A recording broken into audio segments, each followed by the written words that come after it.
Previously on the Rod Pedersen Show. I can't tell you when's the last time I got so serious about something like this Slapshot remake discussion. And we've had some really good ones coming in here. Jeff in Winnipeg, Camilla says the Baldwin brothers for the Hansons. Wayne in Victoria agrees with my Zach Galifianakis as Denis Lemieux. Denis Lemieux, continuons sa saison. Who would be Dickie Dunn? I feel like Elliot Friedman should play Dickie Dunn.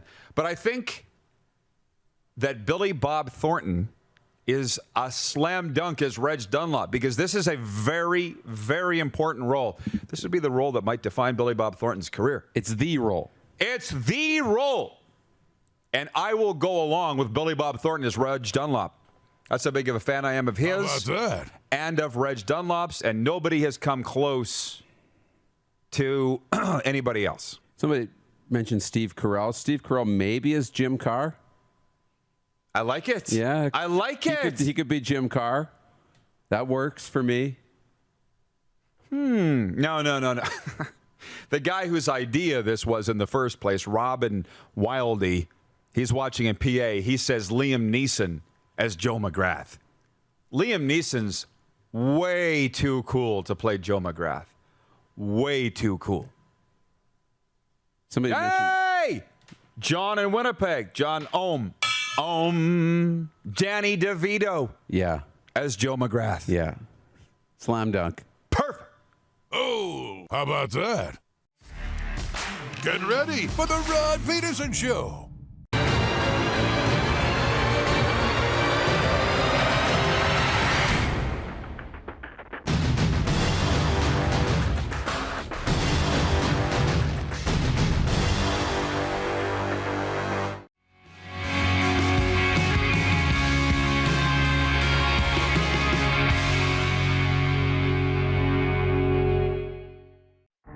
Now, Said, could you please give us some good news on the show today? Some good news, because everything seems to be bad.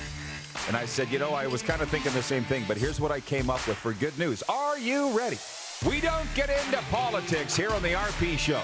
That's the good news. Homie, don't play that game. That's not what we do. this is the Rod Pedersen Show. Hello, Canada. G'day. Happy Wednesday. Happy hump day. And to Canadian sports fans around the world, of which there are millions, it's the Rod Pedersen Show. We got some big, exciting news that we're going to get to here in the warm-up for E-Cold Electric. RP here, Moose here, there. Yeah. I'm Mac, he's Cheese. Remember those days? I do. It is episode number 562. And coming up on the program today, you can call it the J&J Show. We got Joey Alfieri, and I'll say it again, from TSN 690 Montreal. When we were in Montreal last month, I guess it's 2 months ago now. Time's flying. It's September. When we were all over Quebec, people were saying, you got to get Joey Alfieri on. You got to get Joey Alfieri on when we were doing our show live from the Stanley Cup Final. Well, today we got him. It hasn't been easy to get him. He's a very busy guy. But Joey Alfieri will be with us later on in hour one. And the head coach of the Winnipeg ICE Major Junior Hockey Team, James Patrick. He of his 1,280 games in the National Hockey League. James Patrick's going to join us later on. I'm very much looking forward to that. But let's jump into the quick six show topics, please. Oh, it's working. Director Jordan's back and everything's smooth. Funny how that works. They sat here in a pre-show meeting, Rod and Director Jordan, and Rod looked at him in the eyes and said, "You are never leaving the show again." That was just this morning. Yes. And he smiled at me like the little sprout that he is. He was so happy. Anyways, for those new viewers, and we're getting tons every day, in case you didn't know, the Quick Six show topics are of importance to me, because it is the Rod Pedersen Show. So number one of show importance is last night's hockey game. I assume we all watched, right? Canada beating the United States in overtime 3-2. Now, I was on a podcast last night in Vancouver for much of the game, but I watched the third period in overtime, and a couple things I want to say about that. Tessa Bonham is a rock star. A couple of years ago, I sat with her at the Sticks on Rose charity fundraiser with NHL, WHL players. It was awesome. I'm like, she was a star hockey player. She's a star person. And then she gets on TSN. She's a star there. She's one of those. I feel like she could be great at everything that she does. Yeah. She was the panel host last night, so I watched a lot of that. But women's hockey used to be, even at the highest levels, a little slow. Didn't really catch my eye. But when the SO Cup was here a few years ago, which is the AAA midget, what do they call it now? Under 18 for insensitivity reasons. I stayed. I dropped the puck for the game, and then I stayed and watched, and I'm like, they can fly. They can scoot. That was the best under 18 females from across Canada. And then this here's what we saw Tuesday night is the best in the world, of course. These are the Olympic teams, correct? That's right. And so the one that really caught my eye, a lot of things did, but 6.5 minutes into overtime, no whistles. 3-on-3. Great saves at both ends, tremendous skill, speed. It's what I want in hockey. And it's like, if this is what women's hockey has to offer, sign me up, because it has now become entertaining. And Marie-Philippe Poulin goes bar down in overtime. And it was one of those, I guess, thank God for video replay now that I think about it, because the play would have kept going on. We would have never been able to prove whether the goal was in or not. Right. And then upon review, Canada wins gold. Bob's your uncle. They mob her. Everything was amazing. So bravo, Canada. They ended that ugly run of the United States. Would they have 5 gold medals in a row? In a row. Canada hadn't won since 2012. It is insane. And Canada goes out and wins in the round robin 5-1. Yeah. Right? Speed bagged them. Has their way with the U.S. And then they go down 2-0, and we're all like, oh, my gosh. Here we go. U.S. is going to win again. Mm-hmm. And they were resilient. The power play goal to get started.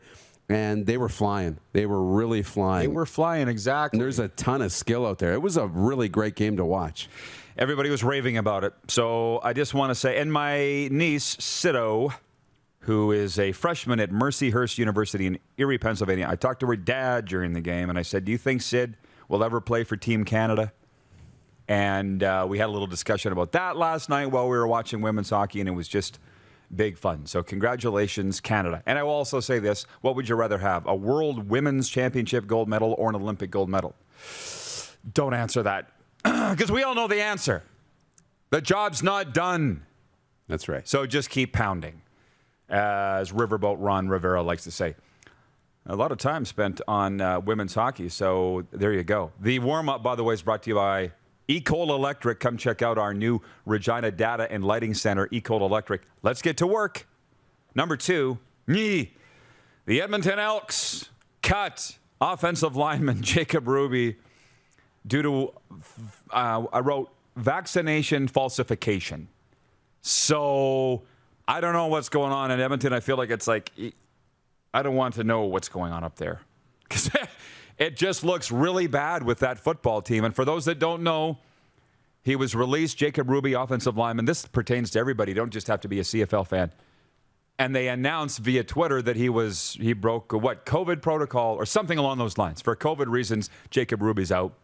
Somewhere along the line in a news conference, the president of the football team blamed some of the players' wives for the outbreak that caused them to have last week's game postponed. And now we find out that Ruby produced a false card saying he was vaccinated, and he's not. And listen, have we not all thought of doing that? I did. Before I went and got vaccinated. My card's real, but I just thought, what if I do this? See how my mind works? My card's handwritten. So is mine. By the doctor at the Save On Foods. So is mine, but it worked. They took it.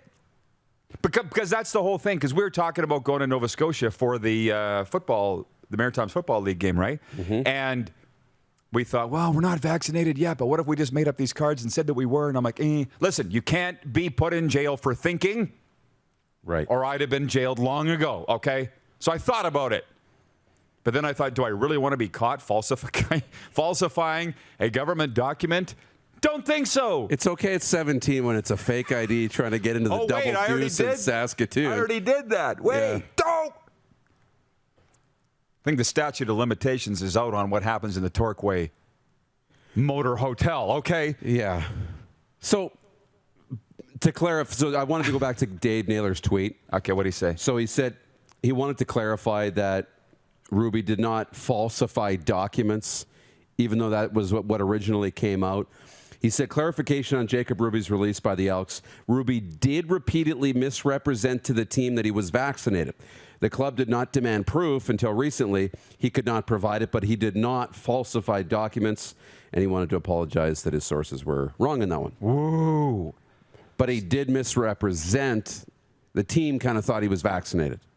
He lied about it. He just didn't have proof about it. That's right. what it sounds like to me. Yeah. So over this, there's a lot of football players that are anti-vaxxers. But I'm not in the mood to name specifically who they are. But I had one last night write me and say, Rod, can you share my video here on Facebook of what I think about what the Rough Riders are doing and about this? And I said, that's a hard no. How about no? I can't. I love you, but I'm not doing that. He understood. Okay. Told me he loved me. Good. But it rolls into point 3. The National Football League Players Association is investigating Jacksonville Jaguars head coach Urban Meyer for hinting in the news conference that they cut players because they weren't vaccinated in Jacksonville. And then you saw Bill Belichick, I would assume you saw, the coach of the Patriots, asked when they cut Cam Newton if it had to do with the fact that he's not vaccinated. And it's just like, where are we as a society a year and a half into this? And I just got to think that we all thought, but no, because I'm not a leader. Politicians, health officials, and business leaders just figured everybody would get vaccinated. That's the sense that I get. And now that they're not, 25% aren't up here and close to 50% of the states, it's thrown everything out of order. Does that make sense to you? Yeah, a little bit. You expected it to be a lot more than it is. And it's been pretty good with the number of people that have been vaccinated, but you just thought we'd get really close into the 80s and 90%. We have no problem. Start playing. Right. And we were trending, right? But the trend didn't continue. The people who wanted to get vaccinated got it really quickly, and our numbers went right up, and it was perfect. And we're like, holy smokes, if we stay on this trend, everyone's going to be vaccinated by the end of the summer. And it just didn't happen. But you're right, there are a lot of football players who aren't into it. And I don't know where it is with hockey players or not. I mean, yesterday, John Paddock sat in that seat and said that we're moving towards... John Paddock, the general manager of God's team, the Regina Pats, said we're moving towards... fans are going to need to be vaccinated, and obviously they're players, and doesn't just seem to be a problem there. So I don't get it. I just can't believe what's going on, and tired enough of talking about it. I'm trying to find this week's CFL odds at OddsShark. Clark, can you find them? We got some time. If you know where to go to find them, I don't know. I thought they would come right up here, and they have not. And the reason being, point 4 here is Labor Day Classic previews. And it is our poll question, by the way. What is Canada's game of the week in the Canadian Football League's Week 4? It's Labor Day Classic week. Mm-hmm. So your options are Montreal at Ottawa Friday, Winnipeg at Saskatchewan Sunday, doubleheader Monday, Toronto, Hamilton, Edmonton, Calgary. Did you find them? I got them. Leading on Facebook by a mile is Winnipeg at Saskatchewan, which doesn't necessarily surprise me based on the demographics and analytics of our viewership. Did you find the odds? Because I'm going to write them down. Did you find them? But we're always getting a little bit different. But Montreal, Ottawa. Montreal is favored by 6.5. Okay. The opening line on OddsShark was 2.5, but it's 6.5 now at Bodog. Yep. Winnipeg, Sask. Saskatchewan by 4.5. Mm-hmm. It was 3.5. The opening line. They've moved Saskatchewan to 4.5. Toronto, Hamilton. Hamilton's favored by 2. Come on. They were favored by 3.5 to open after their win. Recency bias, maybe. And Calgary's favored over Edmonton by 5.5. I would have thought it would be more. Yeah. Which we kicked around on our television program the other day in the huddle. Do you think Edmonton can overcome all of this bunk? Why do we have no comments coming in, by the way, on Facebook and YouTube? I'm not sure. Do you think Edmonton can overcome all of what they've been through the last couple of weeks? And the only reason I think there's a slight chance that they can not embarrass them. And then, boom, they just showed up like crazy. Somebody pushed a button back there. Oh, yeah. Speak and you'll be heard. Your Titans last year, did they not practice for like 2 weeks and came out and kicked somebody's ass in the game? Buffalo. Right. And we were all like, Who needs practice, apparently? Yeah, they couldn't practice. They just Remember came that? together, and yeah, absolutely. They just took it to the Buffalo Bills. So apparently practice is overrated. Do you think Edmonton could just overcome this, like waving a wand? Yes. Because they haven't practiced in 10 days. Yeah, and I'm understanding they're back to workouts and going to get on the field here, but they could, absolutely. Stuff like this, moments like this, can be what pulls the team together, too. You know, when you go through these types of situations and you have negative pub and people are talking bad about your team and you're not getting vaccinated. And in that locker room, they might pull everybody together. Guys, Yes, there's all of that. There's all of that. So they might come out and just, light the world on fire. Edmonton, and they might completely fold. You just don't know which way these things are going to go. But there's an opportunity here for this to really pull that team together and get their season on track.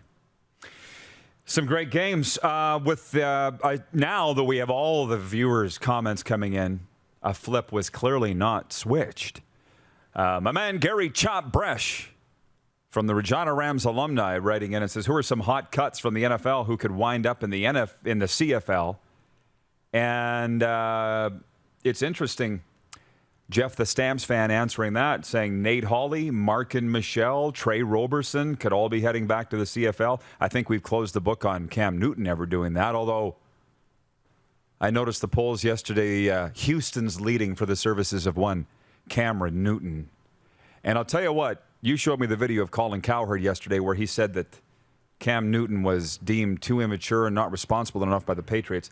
Did you see the news conference above all the Patriots people? I said that you saw Teddy Bruschi this morning probably. Yeah. Saying that they were raving about Cam Newton and the kind of guy that he was and the kind of leader that he was. So do you think Cowherd's wrong, or are those guys just trying to cover for Cam Newton, do you think? Probably a little bit of both, a little bit of covering for Cam. Like, Bill Belichick comes out and says he was cut for football reasons. Mac Jones won the job. Yeah. And that's what he needs to say, because he needs to have confidence in the quarterback, put confidence into the quarterback that's going to be playing. Cut Brian Hoyer too, right? Mac Jones is the only quarterback they got. Only one that we know of. So that's all him, So yeah, he said all the right things. We'll never really know. I was with some football guys yesterday, and it's quite interesting how teams are only dressing 2 players now. In the CFL and NFL. Like, there's only 2 quarterbacks on a lot of 53-man rosters in the National Football League. It's wild what's going on right now. But we'll wait to see who filters to the Canadian Football League. Point 5 is quiet times in the NHL. I went to NHL.com, and not that that's the best news source, because they just show you what they want you to see, right? It's all top plays, top 10 plays from last year. 5 questions facing the Anaheim Ducks. I can figure that out on my own. There's not much going on in hockey. This is the World Women's was the pinnacle. Yeah, this is the calm before the storm when it comes to the National Hockey League. NHL, yes. In the NHL. And did you see the motorcade whiz by when Bedard got into town? I did. Yeah. I think I saw it. It was a Joe Biden-worthy motorcade when Connor Bedard landed and came in from the airport yesterday. It was amazing. They parted all the traffic. Yeah. Yeah. But this is the calm before the National Hockey League storm. I mean, Western Hockey League camps are opening today in certain markets, and National Hockey League camps are getting set to open. So it's calm for a couple of weeks here, and then it'll pick up real quick. We're almost out of time, but Dion Langevin writes in and says, any news if Springer hurt himself yesterday?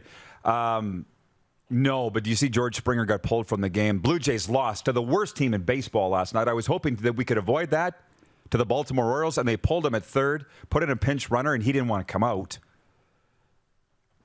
And I started thinking, where would we, the Blue Jays, be if George Springer had played every game this year like everybody else?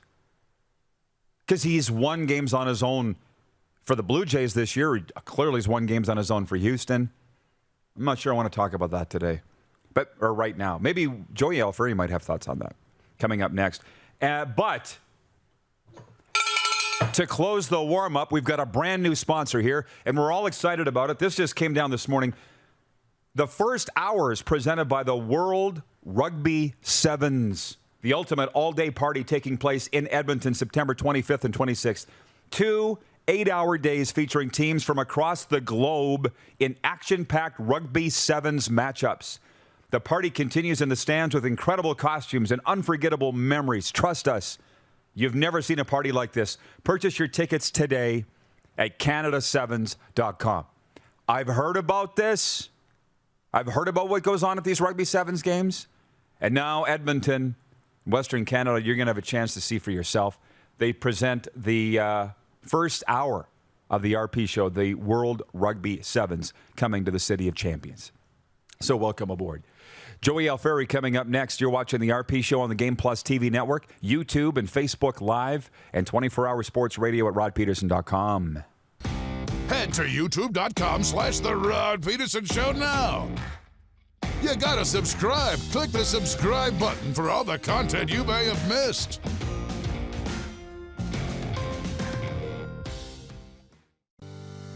At Core Grain, we strive to be the most qualified grain storage and grain conditioning experts in Canada.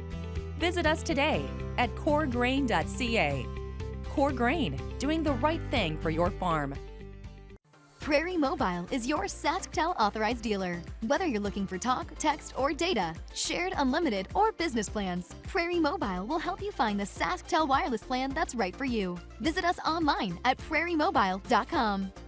Ultimate Fan Zone. Shop online. UltimateFanZone.ca. Slick, user-friendly. We built this site for the die-hard sports fans. Jerseys, hats, team apparel, offering officially licensed fan gear from the best lines in sports. Nike, New Era, Adidas, Fanatics. Game day ready to your door. Now, just a click away. UltimateFanZone.ca or check us out on Facebook and Instagram. UFC Downtown Moose Jaw. Home of everything authentic. Comfort has always been something we, as people, strive for. It means that the places we live and work, and that the people we care most about, are able to go about their lives, focusing on the things that matter. Our focus at FlameTech has remained the same for more than 20 years. Now more than ever, we need each other to support our local businesses. As an industry leader in combustion services, we are proud to attend to the needs of our communities and support the local economy. It's time to get back to busy, and Capital Ford Lincoln is here to help. Check out our selection of new and used online or in-store. Don't see what you like? We have inventory arriving daily. Reserve yours now or work with our team of product specialists to customize and order the perfect new vehicle for you. Wait! Hold the phone! We still have brand new F-150s in stock and ready to go. Okay, back to the regular commercial. Plus, we're always paying top dollar for used vehicles, even if you don't buy from us. It's time to get back to busy with Capital Ford Lincoln in Regina. Don't rack your brain trying to source the equipment and materials you need for your business. Rockstar can operate your entire supply chain, from PO creation to expediting your shipments, all from our office. Leverage the buying power of the Rockstar buying group to not only save money and time, but also the headache. From gloves to glue, we can provide it for you. Find out more at rockstar.com. People donate blood for moments like this. But there are lots of reasons why Canada's Lifeline needs donors every day. Like the fact that someone with leukemia can need up to 8 units of blood a week. Or that donated blood lasts no longer than 42 days. Or to help new moms and babies, like Henry. There's lots of reasons to donate blood. That's why we need donors every day. The need for blood is constant. Join Toyota and our Toyota dealers in supporting Canada's Lifeline.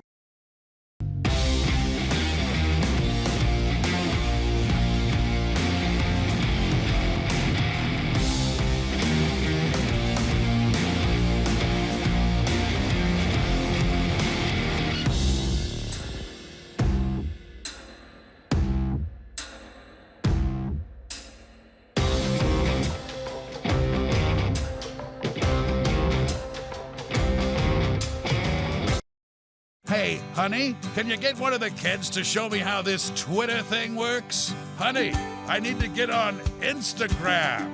Time for more of the Rod Peterson Show. Welcome back, everybody. And I tell you, this is why daytime sports is where it's at here on Game Plus TV. Because I appreciate the viewers chiming in because there's so much going on today that I can barely keep up. One, from the National Hockey League, the Islanders announce a flurry of signings this morning. Multi-year contracts for forwards Anthony Beauvillier, Casey Cizikas, and Kyle Palmieri, as well as one for goaltender Ilya Sorokin. So we'll get some thoughts on that from Joey Alfieri in a moment. A lot of people want to talk CFL.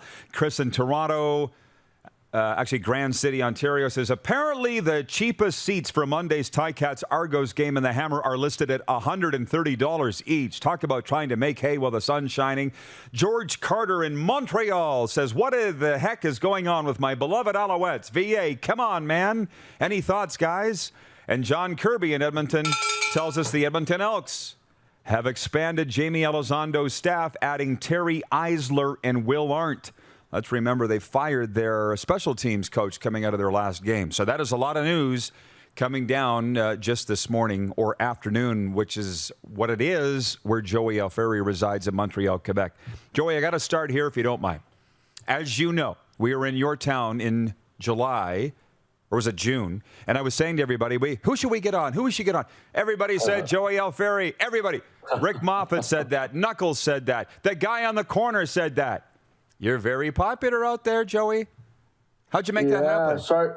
I'm sorry we couldn't make it happen, Roddy. Unfortunately, we had it was a crazy time at the radio station with the Canadiens in the Stanley Cup final, and I was kicking myself that I couldn't make it out there, but I'll make it up to you, I promise. Oh, don't worry. Stupid me showing up and just assuming everybody would be able to roam. I thought that from the coverage of the news, I thought Quebec was wide open. I get out there and realize it's no different than anywhere else. It was pretty much locked down. I don't even know where to start with you, man, other than I guess the guy asked about the Alouettes. You guys got spanked. The Owls got spanked in the home opener Friday by Hamilton, 24-10. And now there's all this heat on Vernon Adams Jr., the quarterback.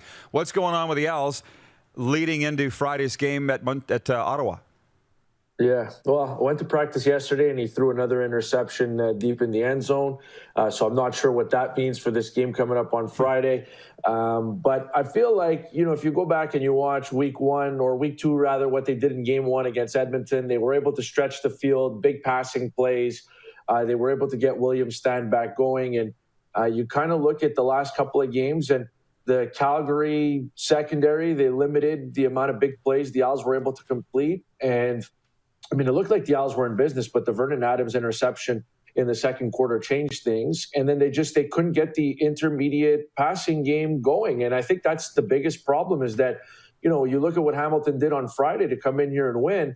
They took away the long passing plays, and then they limited the damage that William Stanback was able to do on the ground. And it seems like with Vernon right now, the struggle is that consistency when you're in second and medium, completing those intermediate passes is a problem right now. And at a certain point in the CFL, yes, big plays are going to happen, but you can't count on them on a weekly basis, Roddy. So I think you got to figure out ways where you can go on long, sustained drives. And I think in the last 2 weeks, since the middle of that second quarter against Calgary, that's been the problem. There's just no consistency in the intermediate passing game.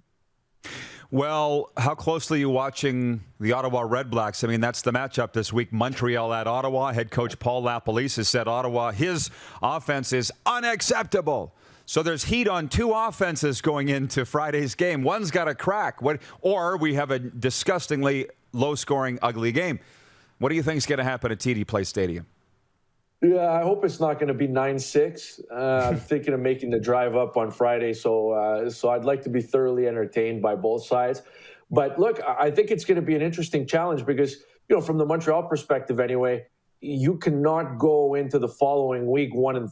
If you have realistic expectations of winning the East Division, you've got to come out and you've got to squash an Ottawa team that, yes, the offense is very much anemic, but defensively, I feel like they've done pretty well. They've kept them in a lot of games, and they've played as well as a defense can by CFL standards when you're not getting the production offensively. So I'm expecting that the Owls are going to go in there with some urgency. I think they're going to have a big win on the road, but I also realize that, Ottawa's got something to prove, and Ottawa wants to make sure that they stay in the playoff hunt, just like Montreal wants to. But I feel like the Owls front has stepped up, and they've gotten a lot more pressure this year than they did 2 years ago now.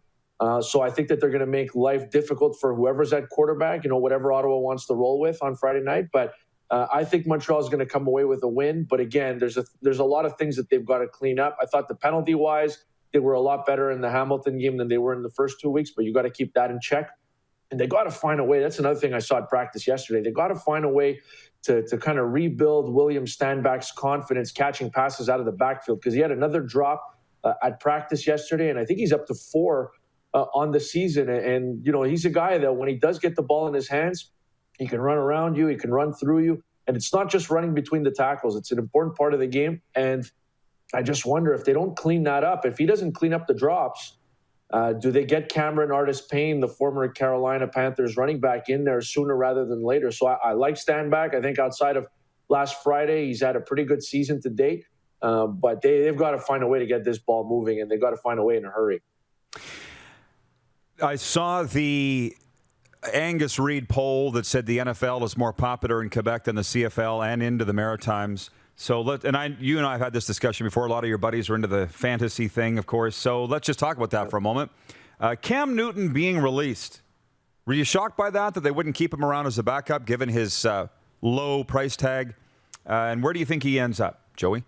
Yeah, I don't know. It's a good question. I feel like Bill Belichick kind of changed his tune. And I know there was a COVID misunderstanding. He had to miss a week of practice and whatnot. But, as much as these coaches and the NFLPA, they've talked and they said that your vaccination status cannot impact your availability or your ability to make a roster. I mean, you're seeing NFL teams, I think, start to, play a little coy. And that's not to say Mac Jones didn't have a really good preseason, because I thought he did. Every time I tuned in and watched them, I actually saw them quite a bit. I was keeping an eye on the first-round quarterbacks that were drafted. And, Mac Jones looked pretty good. Cam Newton looked good at times as well. But clearly, I think something changed in those 4 or 5 days where Mac Jones stepped up. Cam Newton couldn't be at practice.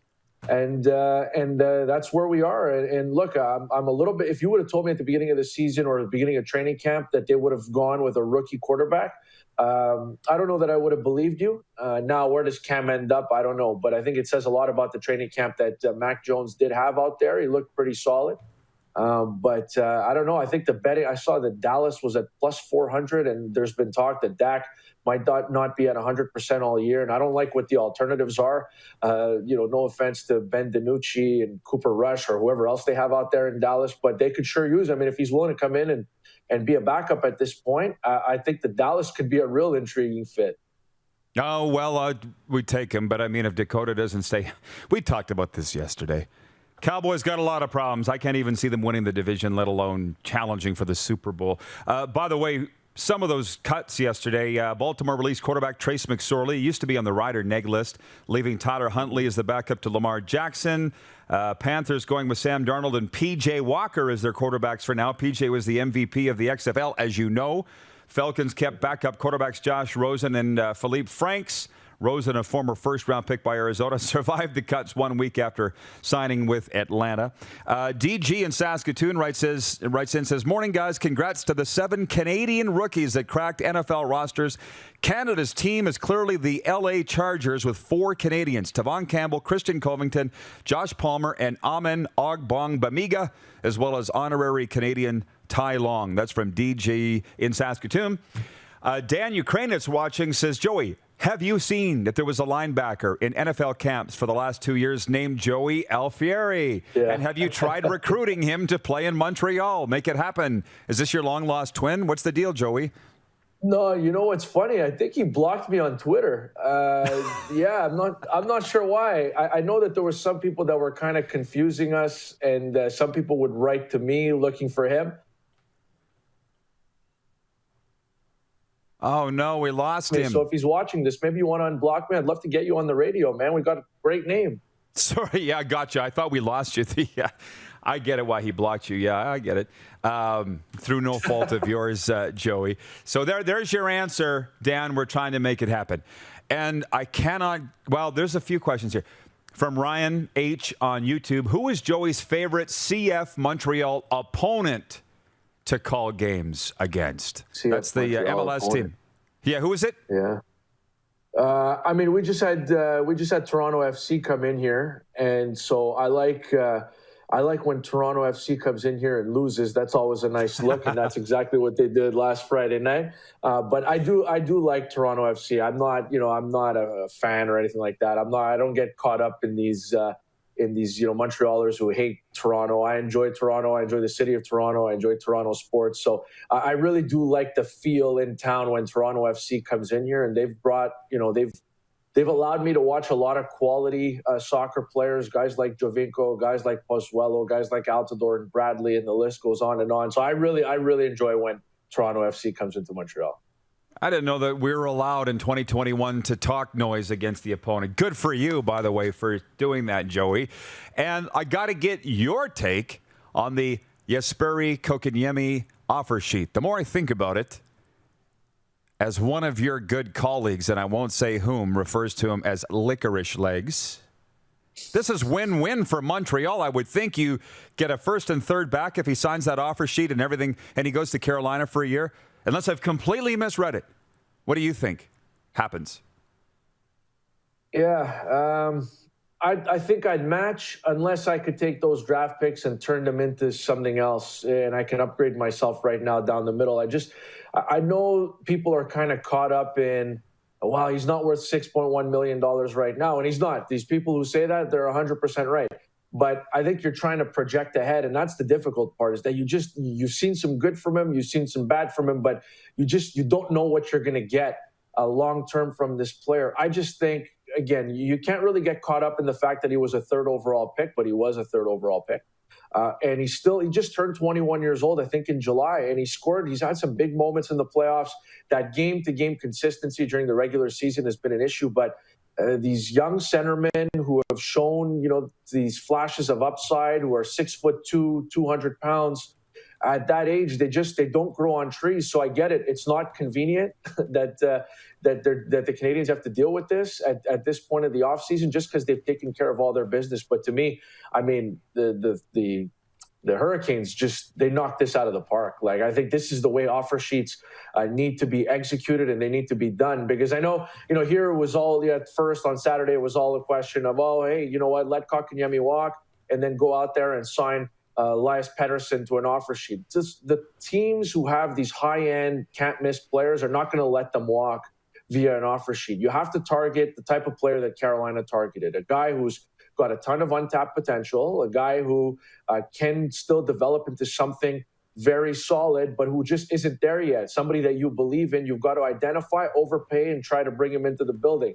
So I like what Carolina did. I wish there was more of it in the offseason in the NHL, because it just seems like in hockey, there's always less of this drama than there is in the NBA, the NFL, and world soccer as well. So I know it puts Montreal in a tough spot. But I'd love to see more of this. My gut is they match, and I think they should match, like I said, unless they can go out and get themselves another center, just a late first, or even if it's a middle-of-the-pack first and third-round draft pick. It's not enough for me. This is a fun discussion. I was going to let you go, but I can't because Rich Sutter was on here yesterday predicting that Kotkaniemi goes to the Hurricanes for 1 year at 6.1. You're saying just the opposite. So, I guess we'll know coming out of the weekend. And did you think, because I did not, that Carey Price would be selected by Seattle in the expansion draft? I didn't think there was any way, yet I've seen a lot of pundits say otherwise. What was your take on that?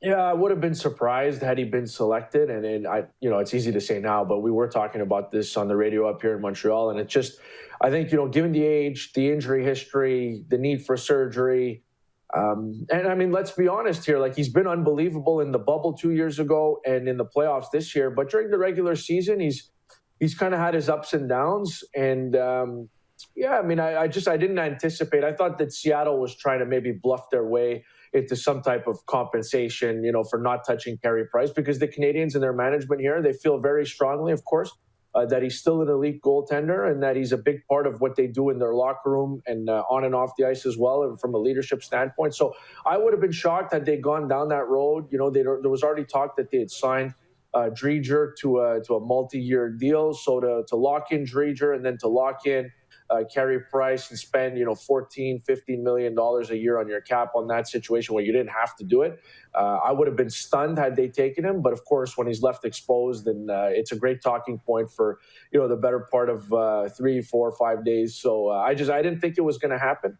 And in that case, I was right. The Canadiens were right to take the gamble because Jake Allen is a big part of what they want to do. And I don't think Carey Price is that guy who they want playing, 55, 56 plus games anymore. I think they want to try to keep him around 50, give Jake Allen as much playing time as he possibly can.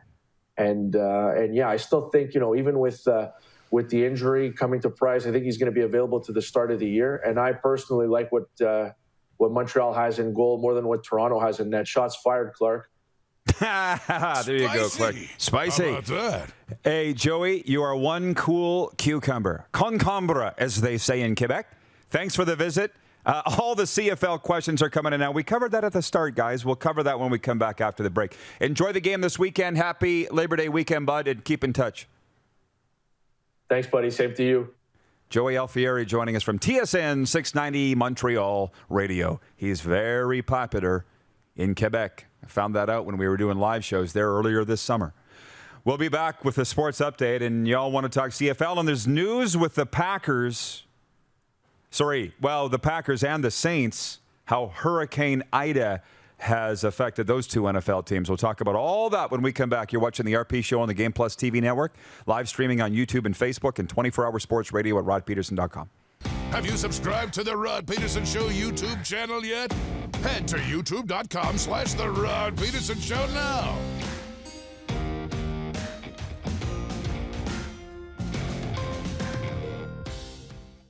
Nestled in the scenic Qu'Appelle Valley, just 20 minutes northwest of Regina, is one of the finest golf courses in all of Saskatchewan, the Deer Valley Golf Club. The clubhouse has a full-service restaurant, and customers can enjoy a casual dining experience with spectacular views of the golf course and valley. A fully stocked golf shop, staffed by PGA of Canada professionals, is equipped to meet all of your golf apparel and equipment needs. Book your tee time, family event, or corporate tournament today at the Deer Valley Golf Club. Call 306-731-1445. Bronco Plumbing, Heating, and Cooling. Experts in all residential and commercial plumbing services and proudly serving Regina and area since 1978. Bronco Plumbing, Heating, and Cooling. We'll treat you right.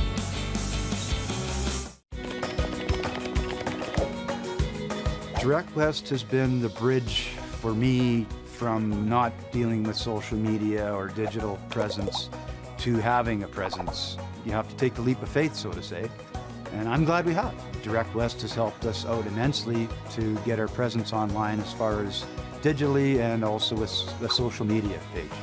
To see the results is just puts a smile on your face. Universal Collision Center is Saskatchewan's premier auto body shop. Our extensive process ensures that every vehicle that comes through our state-of-the-art facilities is returned pre-accident condition, and that every UCC customer experience is an easy one. We're certified to repair all makes, all models, and all luxury brands, and Universal Auto Spa offers full-service detailing packages to suit you and your vehicle. Plus, we're the official body shop of your Saskatchewan Rough Riders. Universal Collision Center, 3910 Rochdale Boulevard and 2355 First Avenue in Regina.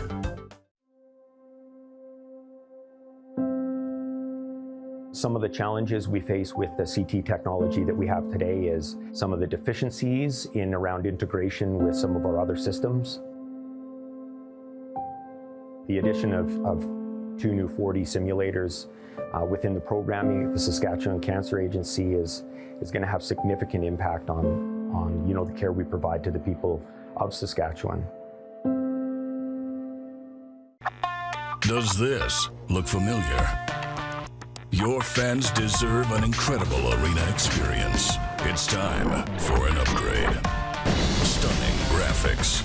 Revenue opportunities are just the beginning with our in-venue display systems and scoring technology. Let us help you find the best solution for your facility. DDG, always delivering the best fan experience.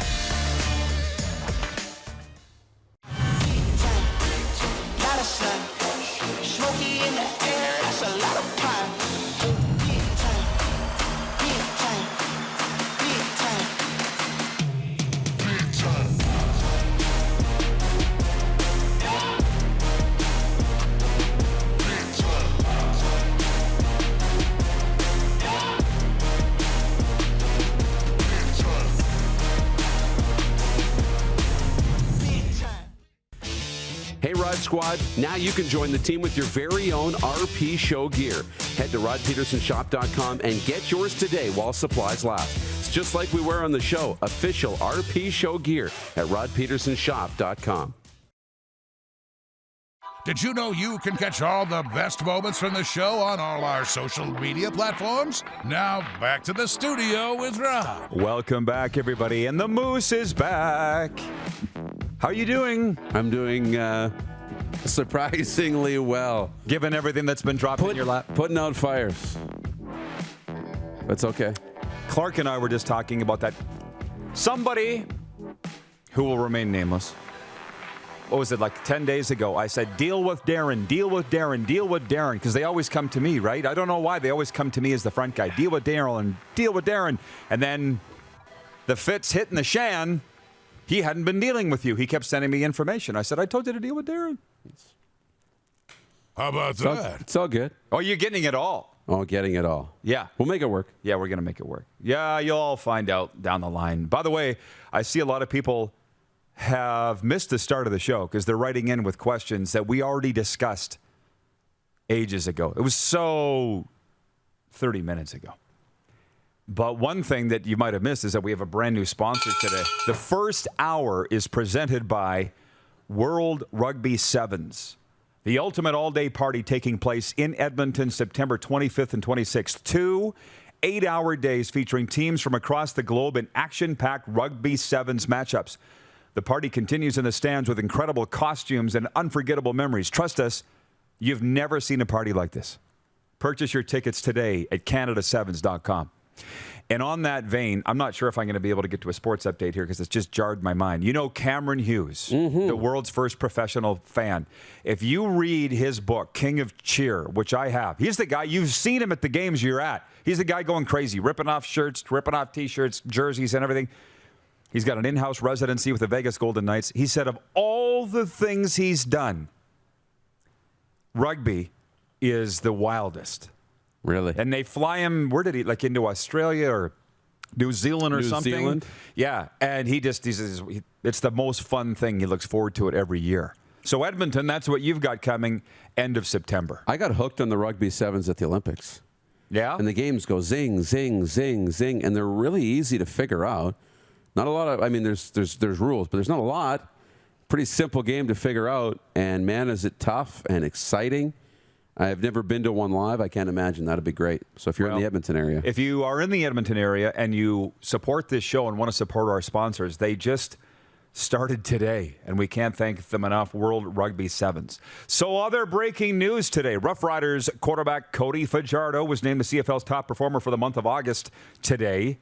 He helped lead Saskatchewan to 3 straight wins to open the 2021 campaign, passing for 773 yards, 4 touchdowns, and 0 interceptions.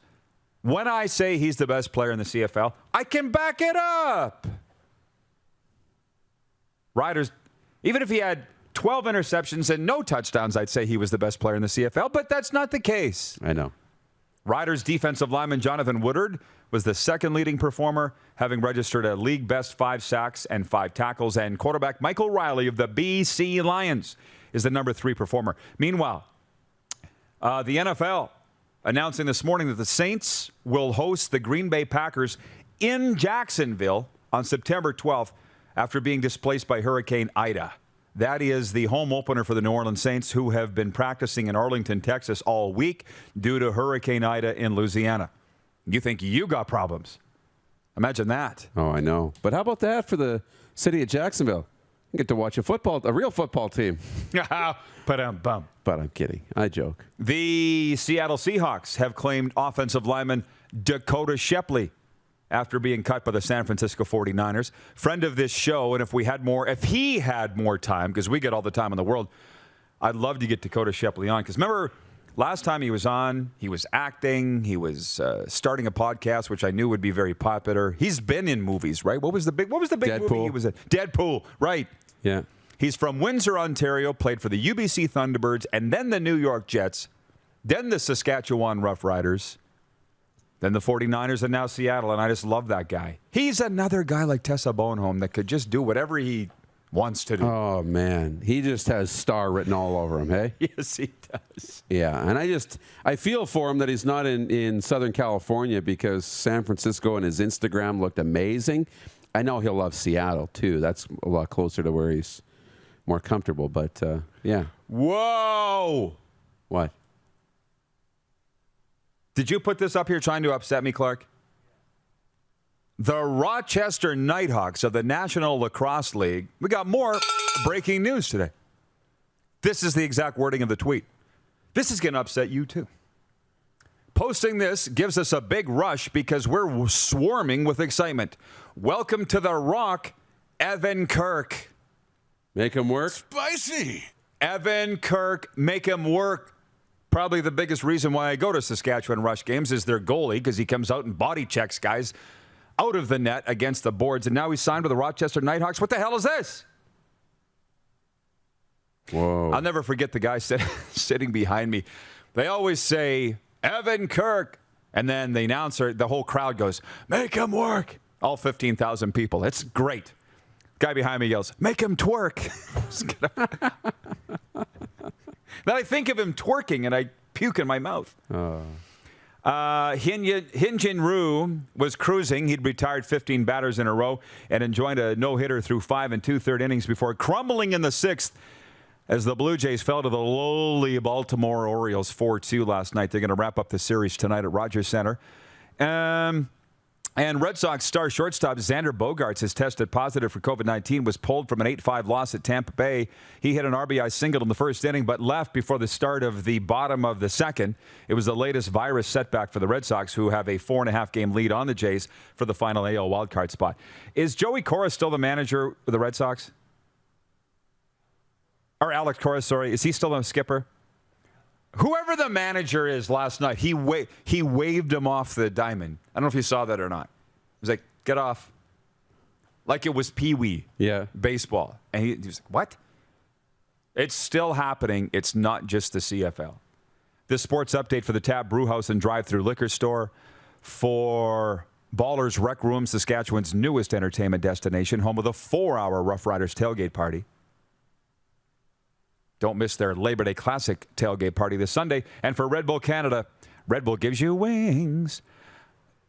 Alex Cora is still the skipper. Okay, so that's who I saw waving and Bogaerts to get off the diamond last night. What the hell's going on? We don't know if he's vaccinated. Is he? Whatever. I'm over it. And there's a league-wide edict has been issued across the CFL not to sign Jacob Ruby, who was cut by the Elks yesterday for lying about being vaccinated. We'll talk about that when we come back. You're watching the RP Show on the Game Plus TV network and 24-hour sports radio at rodpeterson.com. Have you subscribed to the Rod Peterson Show YouTube channel yet? Head to youtube.com/The Rod Peterson Show now.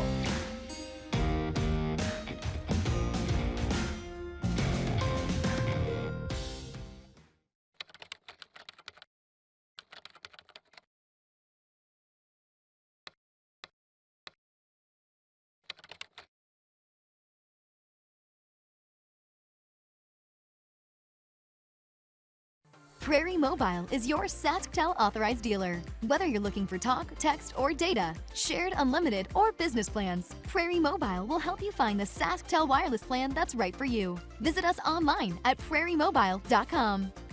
Ultimate Fan Zone. Shop online. UltimateFanZone.ca. Slick, user-friendly. We built this site for the die-hard sports fans. Jerseys, hats, team apparel, offering officially licensed fan gear from the best lines in sports. Nike, New Era, Adidas, Fanatics. Game day ready to your door. Now, just a click away. UltimateFanZone.ca. Or check us out on Facebook and Instagram. UFC Downtown Moose Jaw. Home of everything authentic. At Core Grain, we strive to be the most qualified grain storage and grain conditioning experts in Canada. Visit us today at coregrain.ca. Core Grain, doing the right thing for your farm.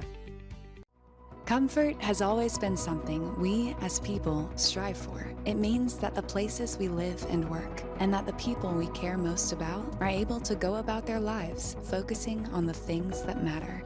Our focus at FlameTech has remained the same for more than 20 years. Now more than ever, we need each other to support our local businesses. As an industry leader in combustion services, we are proud to attend to the needs of our communities and support the local economy.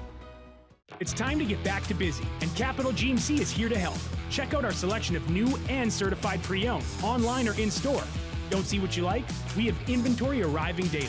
Reserve yours now or work with one of our product specialists to customize and order the perfect new vehicle for you. Plus, we're always paying top dollar for used vehicles, even if you don't buy from us. And our factory-trained technicians are standing by for service or inspection on any make or model. It's time to get back to busy with Capital GMC in Regina. People donate blood for moments like this. But there are lots of reasons why Canada's Lifeline needs donors every day. Like the fact that someone with leukemia can need up to 8 units of blood a week. Or that donated blood lasts no longer than 42 days. Or to help new moms and babies, like Henry. There's lots of reasons to donate blood. That's why we need donors every day. The need for blood is constant. Join Toyota and our Toyota dealers in supporting Canada's Lifeline.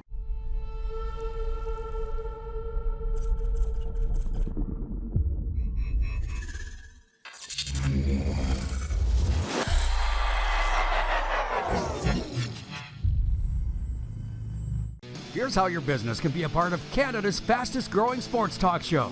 All you have to do is contact us, and we will tell you all about the dynamic and exciting marketing opportunities we have, utilizing a fully integrated 360-degree multi-platform. Imagine your business seen and heard across Canada on Game Plus TV and around the world on the Rod Pedersen Digital Network. You will use one of the most overused expressions in sports. You gotta be kidding me. Get your business involved. Contact the Rod Pedersen Show today. Send us your opinions now. We won't victimize you unless you really deserve it. Now, back to your host, Rod Pedersen. Welcome back. Welcome back. Turned my headphones down. I don't know why I would do that. I see. So I could hear you better. We've got a dead heat here for the poll. Well, sorry, it's not a dead heat yet. I'd like to make it a dead heat. The poll question today for Capital Automall Universal Collision Center is, which is Canada's game of the week in Week 5 of the Canadian Football League? Because Labor Day Classic weekend is upon us. Running away with it with 78% of the vote is Winnipeg at Saskatchewan on Twitter. Even more on Facebook. 84% Bombers Riders. Come on, the rest of Canada. Retweet it, vote on it, tell your friends, because next, with 12% of the vote, is Edmonton at Calgary. 8% is Toronto at Hamilton, and then like 2% Montreal at Ottawa. Hello? I know it's a new rivalry, right? Montreal, Ottawa in the CFL, but can we get a little noise here?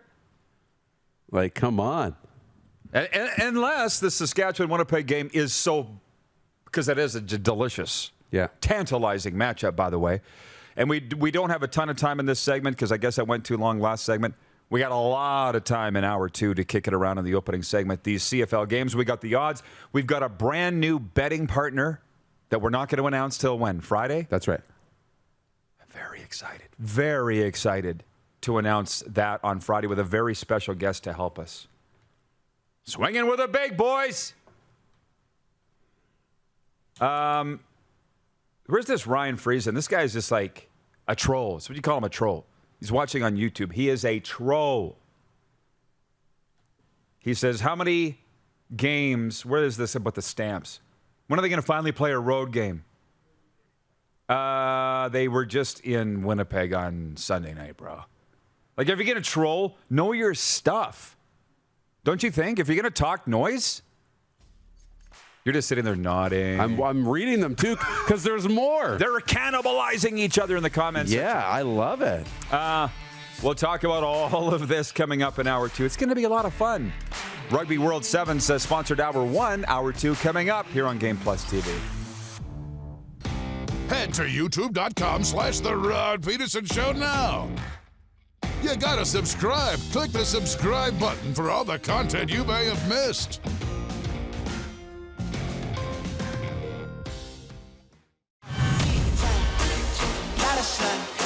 Smoky in the air, that's a lot of pie.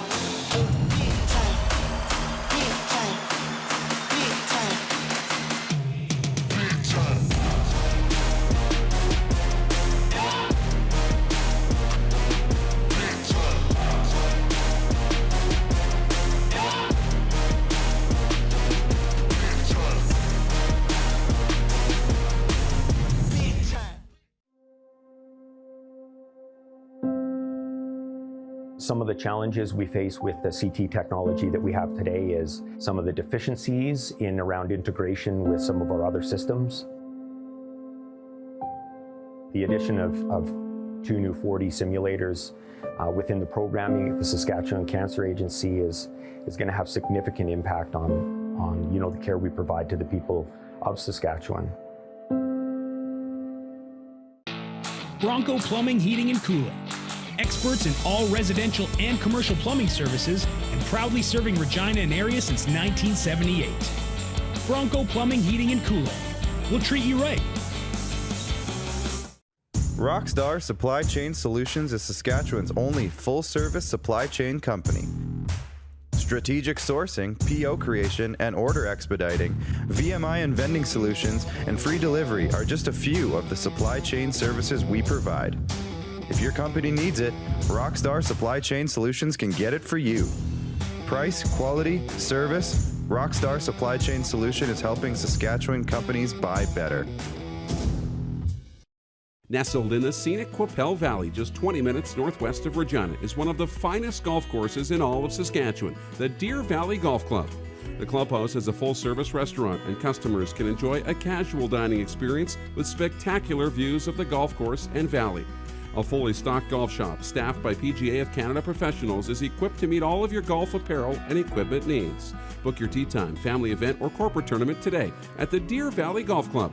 Call 306-731-1445. Universal Collision Center is Saskatchewan's premier auto body shop. Our extensive process ensures that every vehicle that comes through our state-of-the-art facilities is returned pre-accident condition, and that every UCC customer experience is an easy one. We're certified to repair all makes, all models, and all luxury brands, and Universal Auto Spa offers full-service detailing packages to suit you and your vehicle. Plus, we're the official body shop of your Saskatchewan Rough Riders. Universal Collision Center, 3910 Rochdale Boulevard and 2355 First Avenue in Regina. Does this look familiar? Your fans deserve an incredible arena experience. It's time for an upgrade. Stunning graphics. Revenue opportunities are just the beginning with our in-venue display systems and scoring technology. Let us help you find the best solution for your facility. EDG, always delivering the best fan experience. Hey Rod Squad, now you can join the team with your very own RP Show gear.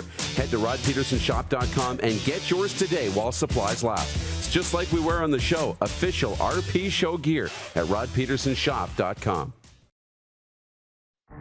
No! So could you please give us some good news on the show today? Some good news, because everything seems to be bad. And I said, I was kind of thinking the same thing, but here's what I came up with for good news. Are you ready? We don't get into politics here on the RP Show. That's the good news. Homie, don't play that game. That's not what we do. This is the Rod Pedersen Show. Welcome to Hour 2 of the RP Show, everybody. Not only do we not get into politics, never. I'm so checking out, I think, on the COVID talk, too. And Moose and I were just talking about it in the break. And we all just say that we are on Game Plus television, as always, and streaming on YouTube and Facebook. It's another day where our YouTube numbers are smashing Facebook.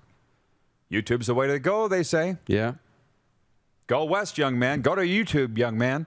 That's right. The second hour is presented by Cora Grain, doing the right thing for your farm. And here's why I said I'm just so over this. I said last hour that a Hall of Fame CFL alum asked me to share his video on anti-vax. And we've been very good friends forever. And I'm like, I'm not, with all due respect, nope.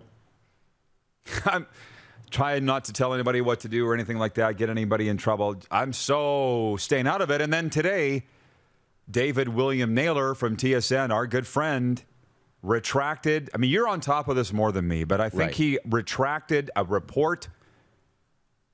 Edmonton Elks cutting an offensive lineman yesterday, Jacob Ruby, for falsifying his COVID status, his vaccination status. Naylor had to go out and say, no, he didn't falsify documents. He just lied and said that he had been vaccinated, but he wasn't. And I said to Darren, I was filling out my coffee here, my Caliber coffee. So I got Caliber coffee in a Tim's cup, by the way. What's the flavor du jour? This is the Sumatra. Ooh. It's a medium dark roast. It's just so good when it hits your lips. Might be my favorite. It's very good job. And they have a new location, by the way. Yeah, they moved? They're moving.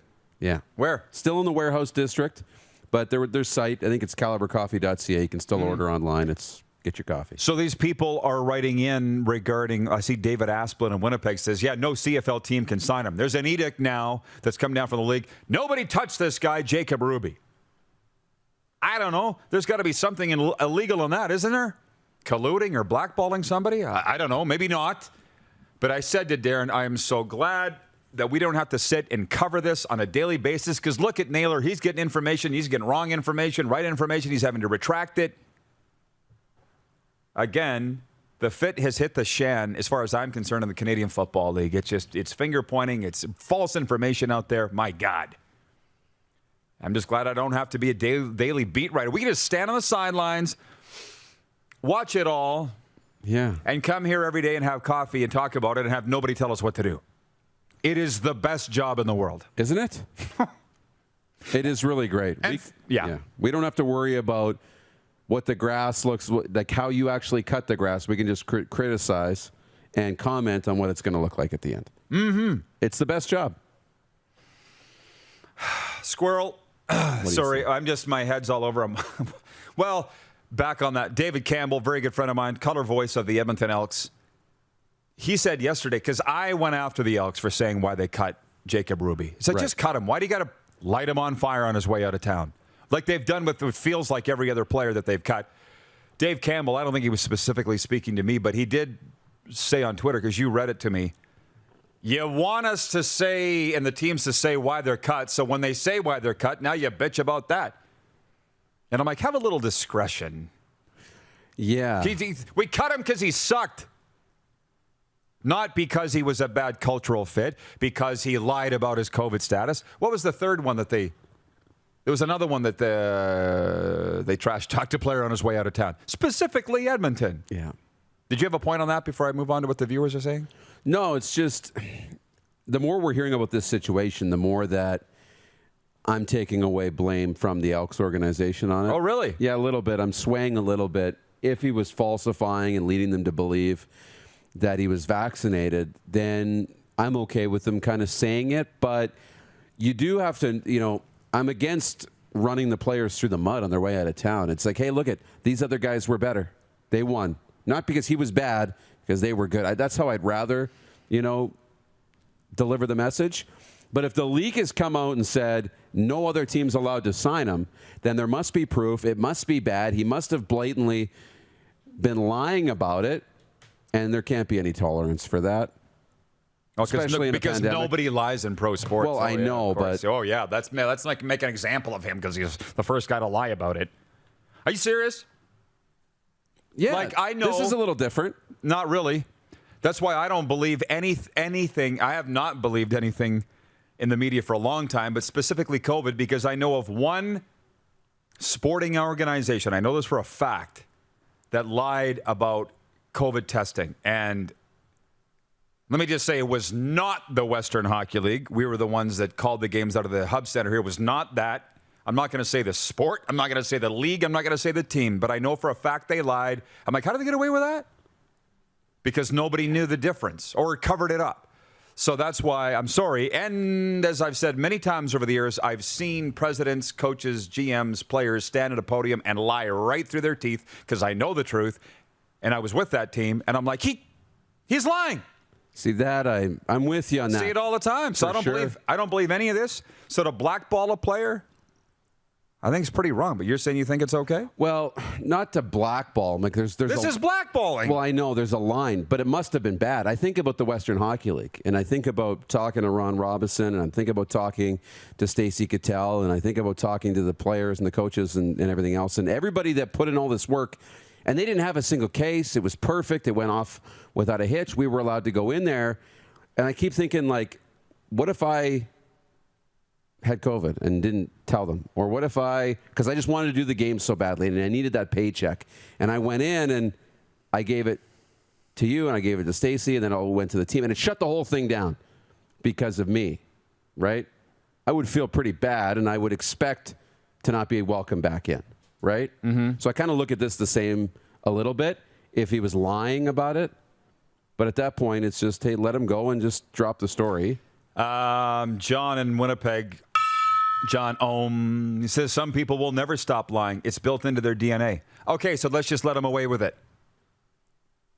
From Prime Convoy, watching on YouTube, says, how is this different than what Travis Smith did? For those that don't know, he was the Saskatchewan Roughriders linebacker in 2005 who had HIV and was not disclosing it to his sexual partners. But the Saskatchewan Roughriders did not disclose that HIV status, nor did they release him because of his HIV status. It's not totally different, but it's also not totally the same. Yeah. Okay? Yeah. And the other thing is COVID you get over, HIV you don't. I think you get over it physically, right? And return to work. That's the plan. HIV you do not. I get the question. Yeah. Jeff Kabilis on YouTube says, whoa, it's way better here in YouTube land. I think from what I hear it is. They say the quality's better. You can rewind the feed. Oh, yeah. That's just, they say YouTube's better. Water sucks. It really, really sucks. From James Thrice, this is blackballing. If it's serious, give the guy a suspension and put it out in the open. It seems like collusion and blackballing to me, which frankly I think is wrong. Nelson Vo in Saskatoon, our content creator, says, like Colin Kaepernick getting blackballed? Yes, something like that. We get to pick and choose who gets blackballed and who doesn't. I say that fully tongue-in-cheek. From the General in Calgary, he says, character assassination is just wrong. That's kind of what they're doing here, I guess. I mean, but I also think, you saw what Duron Carter tweeted the other day. My dear personal friend Duron Carter, whose North Palm Beach high school football program is undefeated on the season. He said, apparently I'm not good enough to play in the CFL. He's been blackballed from the CFL. Duron.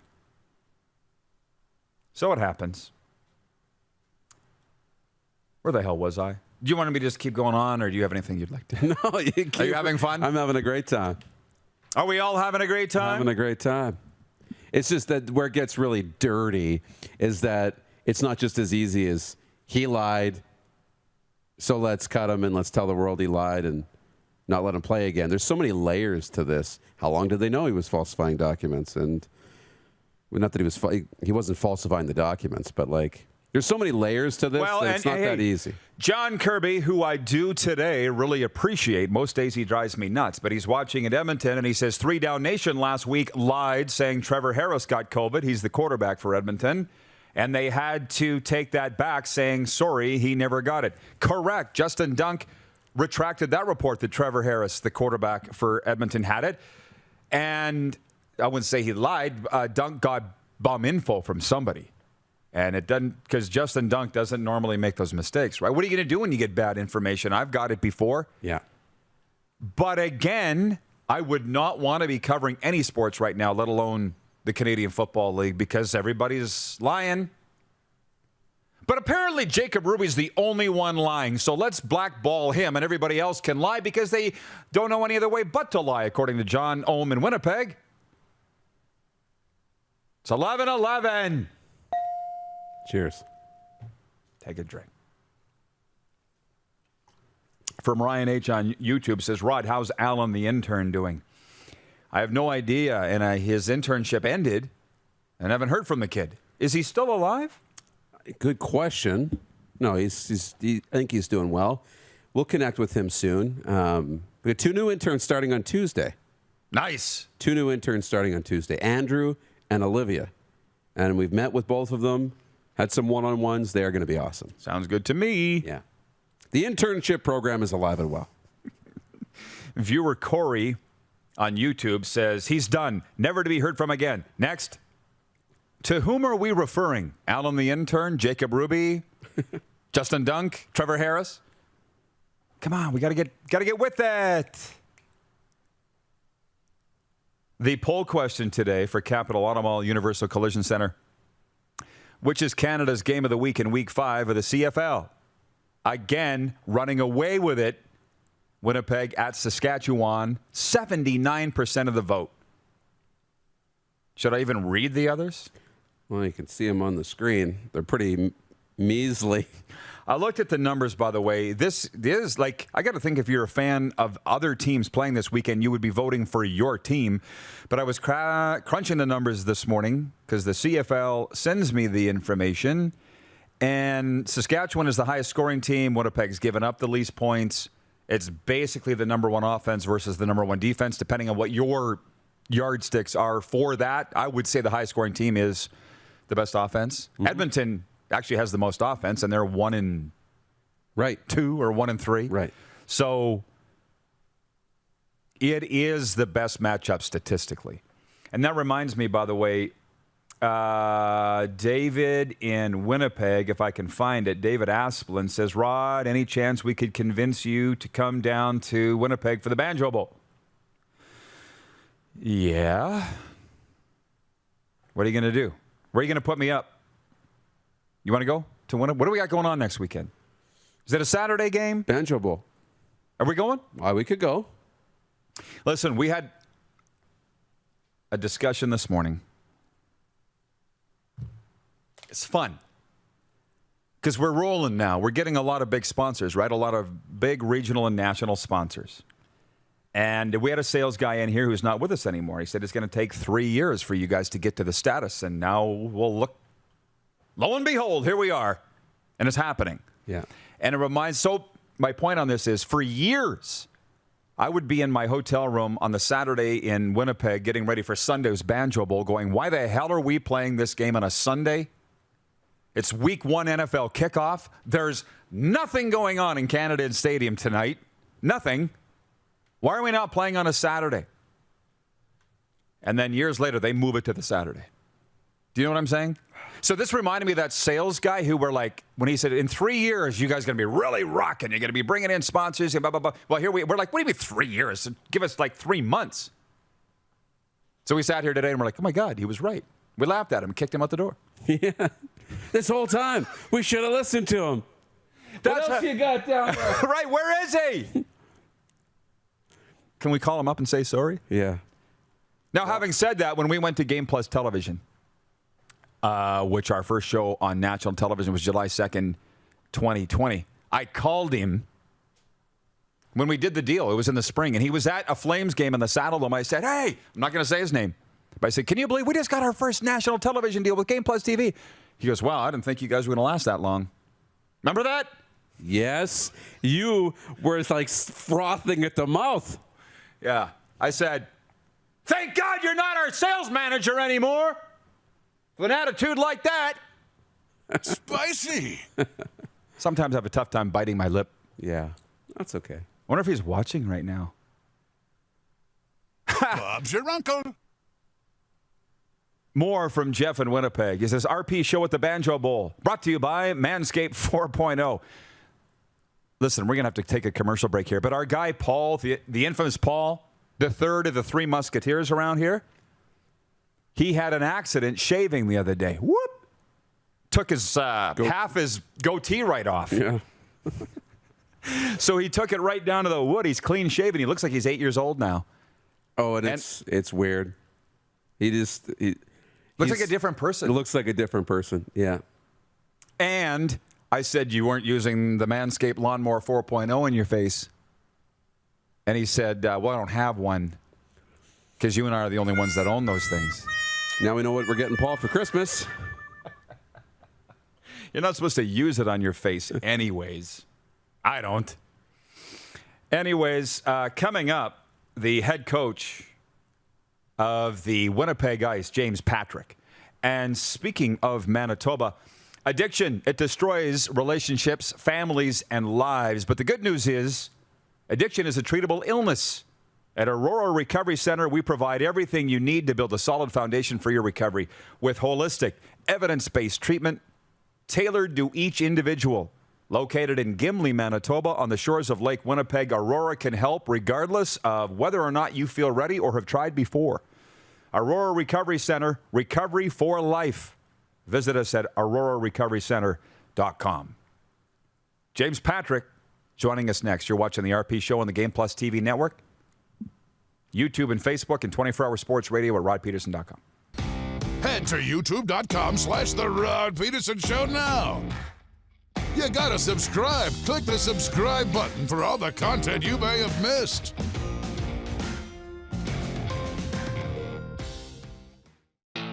Bronco Plumbing, Heating, and Cooling. Experts in all residential and commercial plumbing services and proudly serving Regina and area since 1978. Bronco Plumbing, Heating, and Cooling. We'll treat you right. Safety is a primary pillar at Cora Grain. We have Cora certification. Our workers are following best practices in the industry for safety. We always want to make sure that our contractors, us here at the shop, and our customers can come to work and go home at the end of every day. Give Cora Grain Systems a call today. Comfort has always been something we as people strive for. It means that the places we live and work, and that the people we care most about, are able to go about their lives focusing on the things that matter. Our focus at FlameTech has remained the same for more than 20 years. Now more than ever, we need each other to support our local businesses. As an industry leader in combustion services, we are proud to attend to the needs of our communities and support the local economy. Lot of sun, smoky in the air, that's a lot of pine. Big time, big time, big time, big time.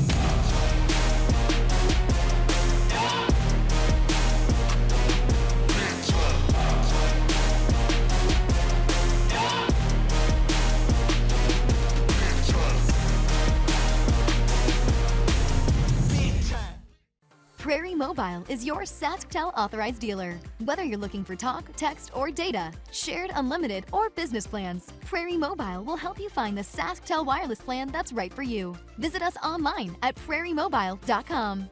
It's time to get back to busy, and Capital Ford Lincoln is here to help. Check out our selection of new and used online or in-store. Don't see what you like? We have inventory arriving daily. Reserve yours now or work with our team of product specialists to customize and order the perfect new vehicle for you. Wait! Hold the phone! We still have brand new F-150s in stock and ready to go. Okay, back to the regular commercial. Plus, we're always paying top dollar for used vehicles, even if you don't buy from us. It's time to get back to busy with Capital Ford Lincoln in Regina.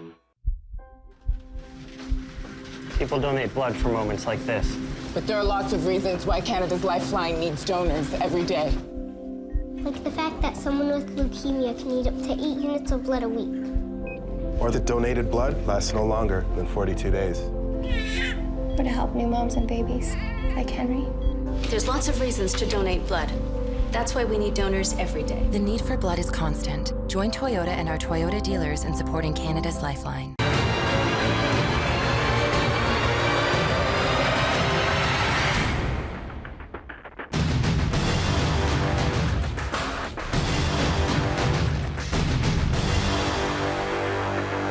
Business owners and marketers. Okay, we know you think we're pretty cool. That's why we want you to share in the coolness factor. Partner with The Rod Pedersen Show and market your business every weekday to sports lovers just like yourself. Take advantage of our many cost-effective commercial and promotional opportunities. Tell the world about your business. Yes, the world. Thanks to Game Plus TV and the Rod Pedersen Digital Network. Contact us today and find out how you can be a part of Canada's fastest-growing sports talk show, The Rod Pedersen Show. Did you know you can catch all the best moments from the show on all our social media platforms? Now, back to the studio with Rob. Welcome back, everybody. Big Hockey Day continues. We're very pleased to be heading out to Winnipeg, one of our favorite cities. We got the head coach of the Winnipeg ICE of the Western Hockey League with us, James Patrick, and I appreciate the time on a very busy week, James, as training camp gets rolling. It's always a long off season for everybody. How happy are you to be back into the rink? I'm looking forward to it. It's been about 3 weeks, kind of in the office with my staff preparing for camp. Today's kind of like the calm before the storm. We'll have a long day the next few days with starting with rookie camp for the first 3 days, and then the vets come in after that. So super excited. We're lucky we had the bubble last year for 2 months, but it seems like a long time coming for more of a normal type of season and training camp. Yeah, no kidding. Well, if you don't mind, if we could go back and just reflect on the bubble for a second. I'm sure you've completely moved on from that, but you guys were really coming on near the end, just actually like the season before, now that I think about it. But there was no playoffs. I mean, what was it like to do that experience, live in the bubble? Congratulations, by the way, for completing that and having a great season, but then no playoffs to cap it off. Yeah, you know what? I look back at the 2 months as an incredible experience. Hockey-wise, really one of the best experiences that I've ever had. The players were so appreciative to have the opportunity to play after, kind of what everyone, the whole world had gone through for the previous 9 months.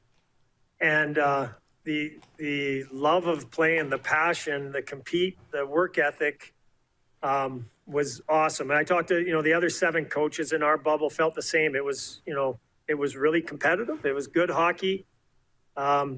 It's elite players who, every team had players who are going to be in the NHL over the next 2 or 3 years.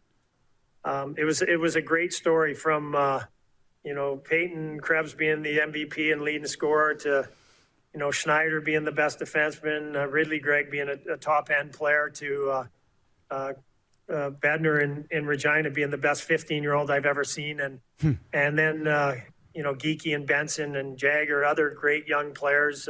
It was awesome. It was competitive. It was everyone made something out of what was a real tough situation, made the best of it, and I think we all got better from it. I know our players improved, and we certainly came together. It was really like a family group when you're in a bubble and you're spending that much time together. The Pats coach, Dave Struce, said his players thanked him every single day for 2 months for pulling this off and allowing them the opportunity to play. And James, when I talk to you, I feel like I could always talk to you for hours. Just one last thing on the bubble. I called that game Pats and Ice, Peyton Krebs' last game in the dub. And if we can go back, he took that headshot in the second period, came back and watched for the third, never saw the ice. Can you take us inside that and how he was feeling? And clearly he wasn't going to let his dub career end sitting in the dressing room.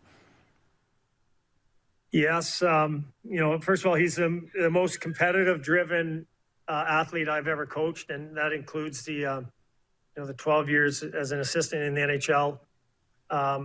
And it was frustrating way to end.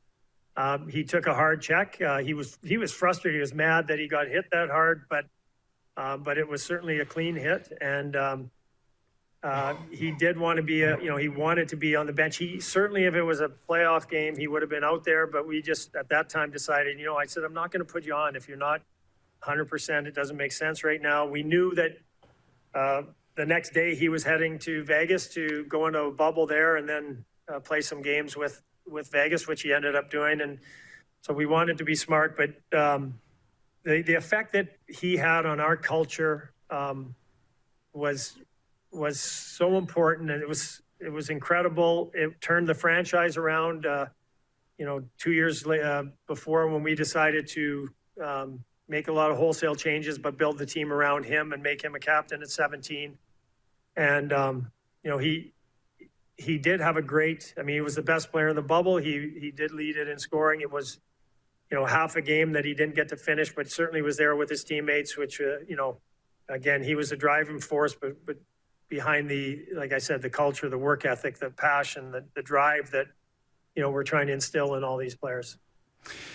What are the Ice going to look like coming back? I mean, it was a shame that your fans couldn't really watch them last year, obviously, and missed that last season for Peyton Krebs, but it's still a hell of a team coming back. What are they going to look like? I believe we'll have a real good team. I think we can pick up where we left off. First of all, we got some real good veterans. I expect Carson Lambos to be one of the best defensemen in the league, a great leader for us, a first-round draft pick who is as competitive as there is, and a real solid two-way player. Conor Mclennan is a high-end scorer in this league. Some real good veterans. And, Jake and Smallwood, Cole Muir, Owen Pedersen. Owen Pedersen's put up, he's put up points the last 2 years, high-end points. He's played on our top line. So right there's a solid nucleus. And then I would say 2 high-end 17-year-olds in Matt Savoy and Connor Geeky. They're going to be, our top 2 centers. possibly, probably. A lot of depth. I think our defense can be the best since I've been coaching. This will be going into my 6th year here. From real good 20-year-old and Nolan Orzak. We're bringing in some Europeans who are going to push for spots. Next to, like I said, Carson, but Carter Przofsky, coming into his draft year, real competitive, tough player, I'd say. So I think the most depth since I've been here, and obviously young players, Savoy, Geeky, Benson, their development, how much they get better as the year goes on, is going to go a long way to the success of the team. Well, that's very scary for every other team in the East Division, but I'm sure you're happy talking about that. Can you talk to me about the Lambos boys? Because Carson only plays 2 games, still ends up going in the first round in Minnesota. Do you think he'd have gone higher had he played the full? And then Johnny, what I hear, good, hard-working Greek boys. That's what the Greeks tell me about the Lambos boys from Winnipeg. Great boys, great parents. Parents are, and I will say this, as a coach, I get to meet some of the parents. I don't develop too much of a relationship with them, but both parents are outstanding. Carson is maybe as respectful and hardworking and modest of a kid you can find.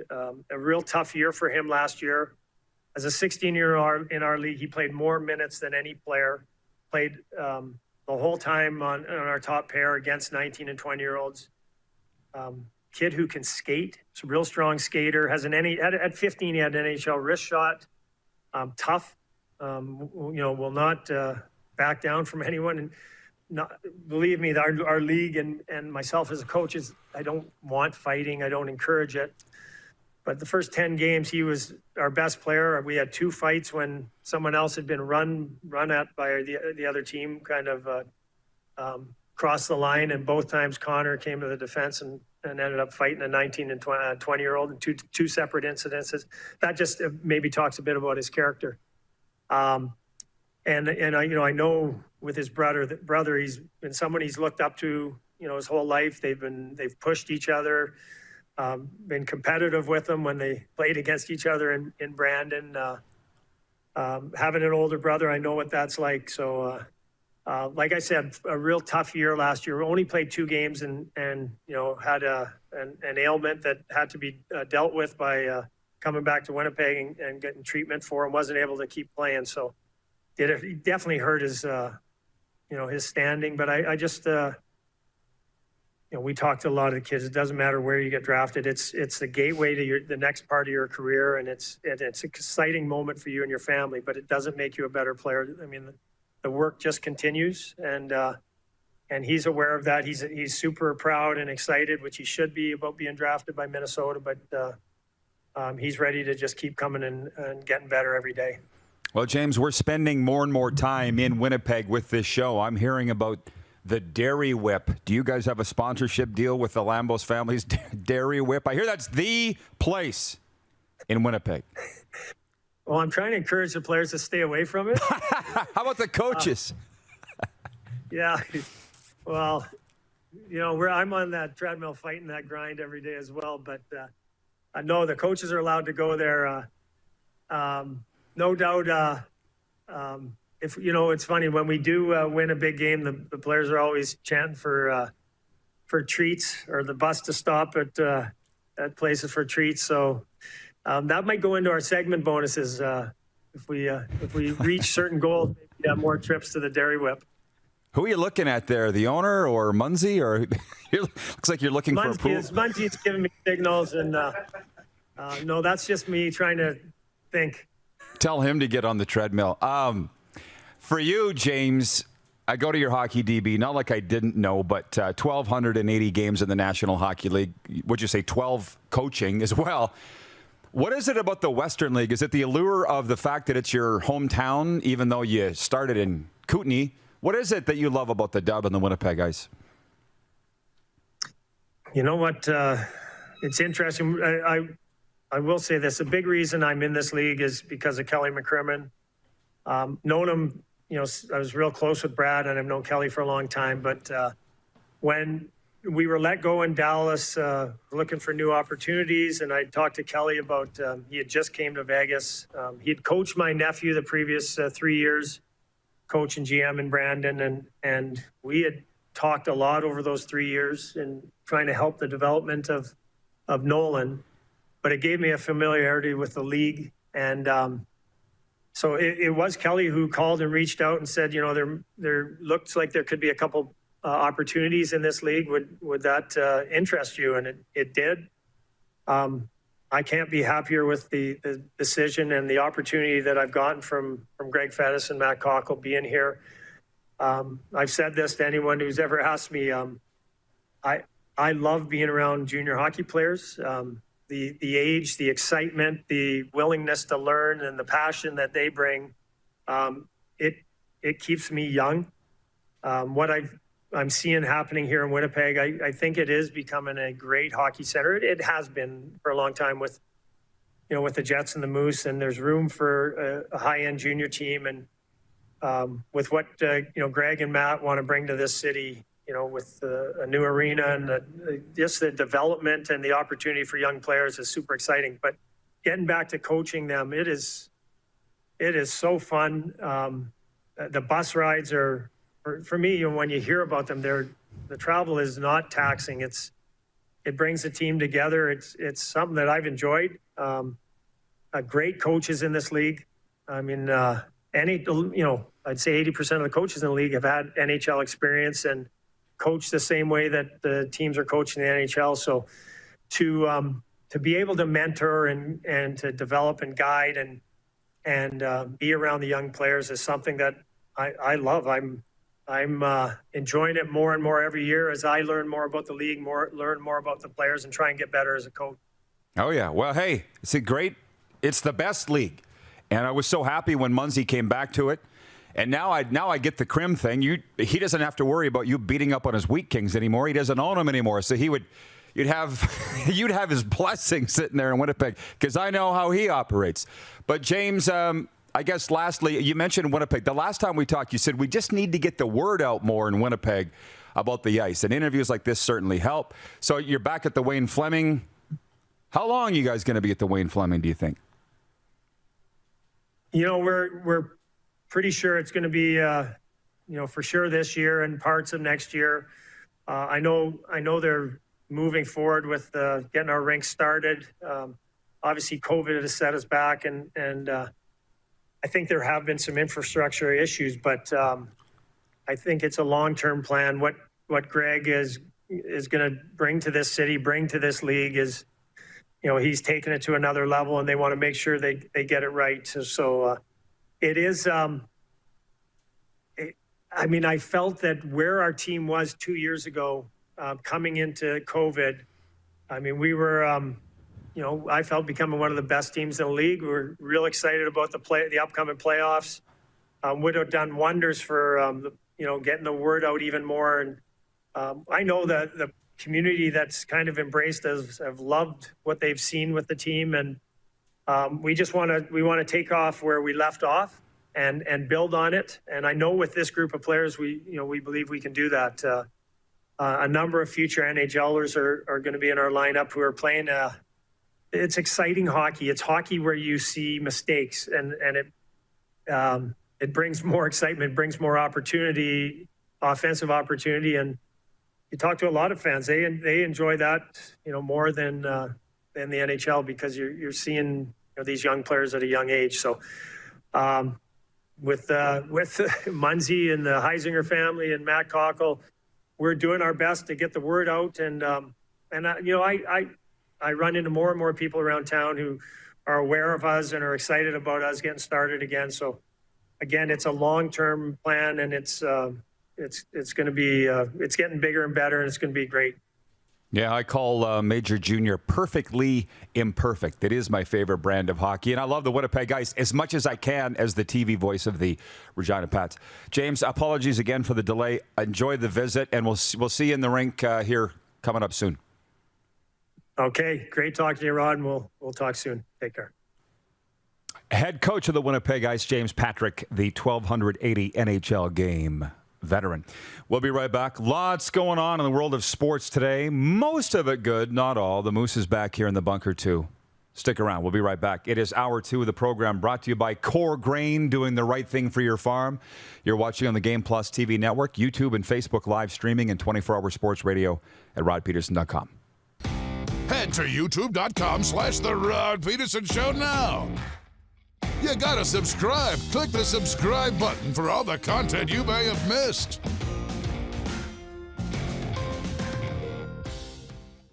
Universal Collision Center is Saskatchewan's premier auto body shop. Our extensive process ensures that every vehicle that comes through our state-of-the-art facilities is returned pre-accident condition, and that every UCC customer experience is an easy one. We're certified to repair all makes, all models, and all luxury brands, and Universal Auto Spa offers full-service detailing packages to suit you and your vehicle. Plus, we're the official body shop of your Saskatchewan Rough Riders. Universal Collision Center, 3910 Rochdale Boulevard and 2355 First Avenue in Regina. Nestled in the scenic Qu'Appelle Valley, just 20 minutes northwest of Regina, is one of the finest golf courses in all of Saskatchewan, the Deer Valley Golf Club. The clubhouse has a full-service restaurant, and customers can enjoy a casual dining experience with spectacular views of the golf course and valley. A fully stocked golf shop, staffed by PGA of Canada professionals, is equipped to meet all of your golf apparel and equipment needs. Book your tee time, family event, or corporate tournament today at the Deer Valley Golf Club. Call 306-731-1445. Some of the challenges we face with the CT technology that we have today is some of the deficiencies in around integration with some of our other systems. The addition of 2 new 4D simulators within the programming at the Saskatchewan Cancer Agency is going to have significant impact on the care we provide to the people of Saskatchewan.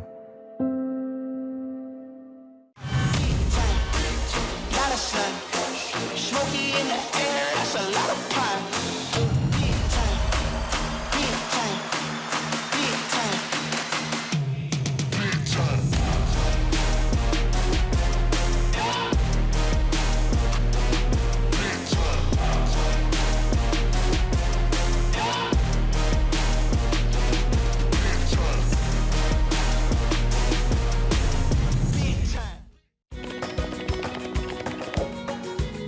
Direct West has been the bridge for me from not dealing with social media or digital presence to having a presence. You have to take the leap of faith, so to say, and I'm glad we have. Direct West has helped us out immensely to get our presence online as far as digitally and also with the social media page. To see the results is just puts a smile on your face. Ultimate Fan Zone. Shop online. UltimateFanZone.ca. Slick, user-friendly. We built this site for the die-hard sports fans. Jerseys, hats, team apparel, offering officially licensed fan gear from the best lines in sports. Nike, New Era, Adidas, Fanatics. Game day ready to your door. Now, just a click away. UltimateFanZone.ca or check us out on Facebook and Instagram. UFC Downtown Moose Jaw. Home of everything authentic.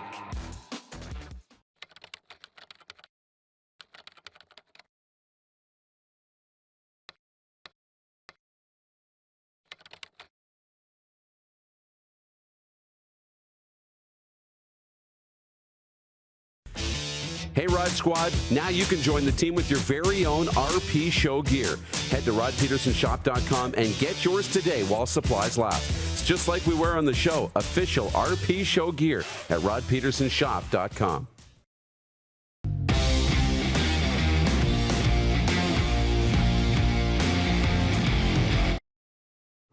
Laid back and kicking it, let's head back to the studio. Here's Rod.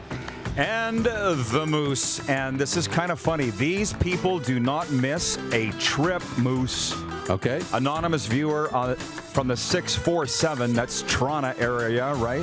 Yeah. Watching on Game Plus TV says, wardrobe change? Something tells me there's a story here.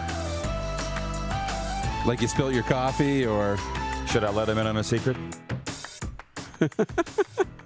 Are you gonna take the curtain down? We taped the interview with James Patrick yesterday, and I meant to put on this beautiful jacket that Darren adorned me with. I meant to put it on at the start of hour 2, and I forgot.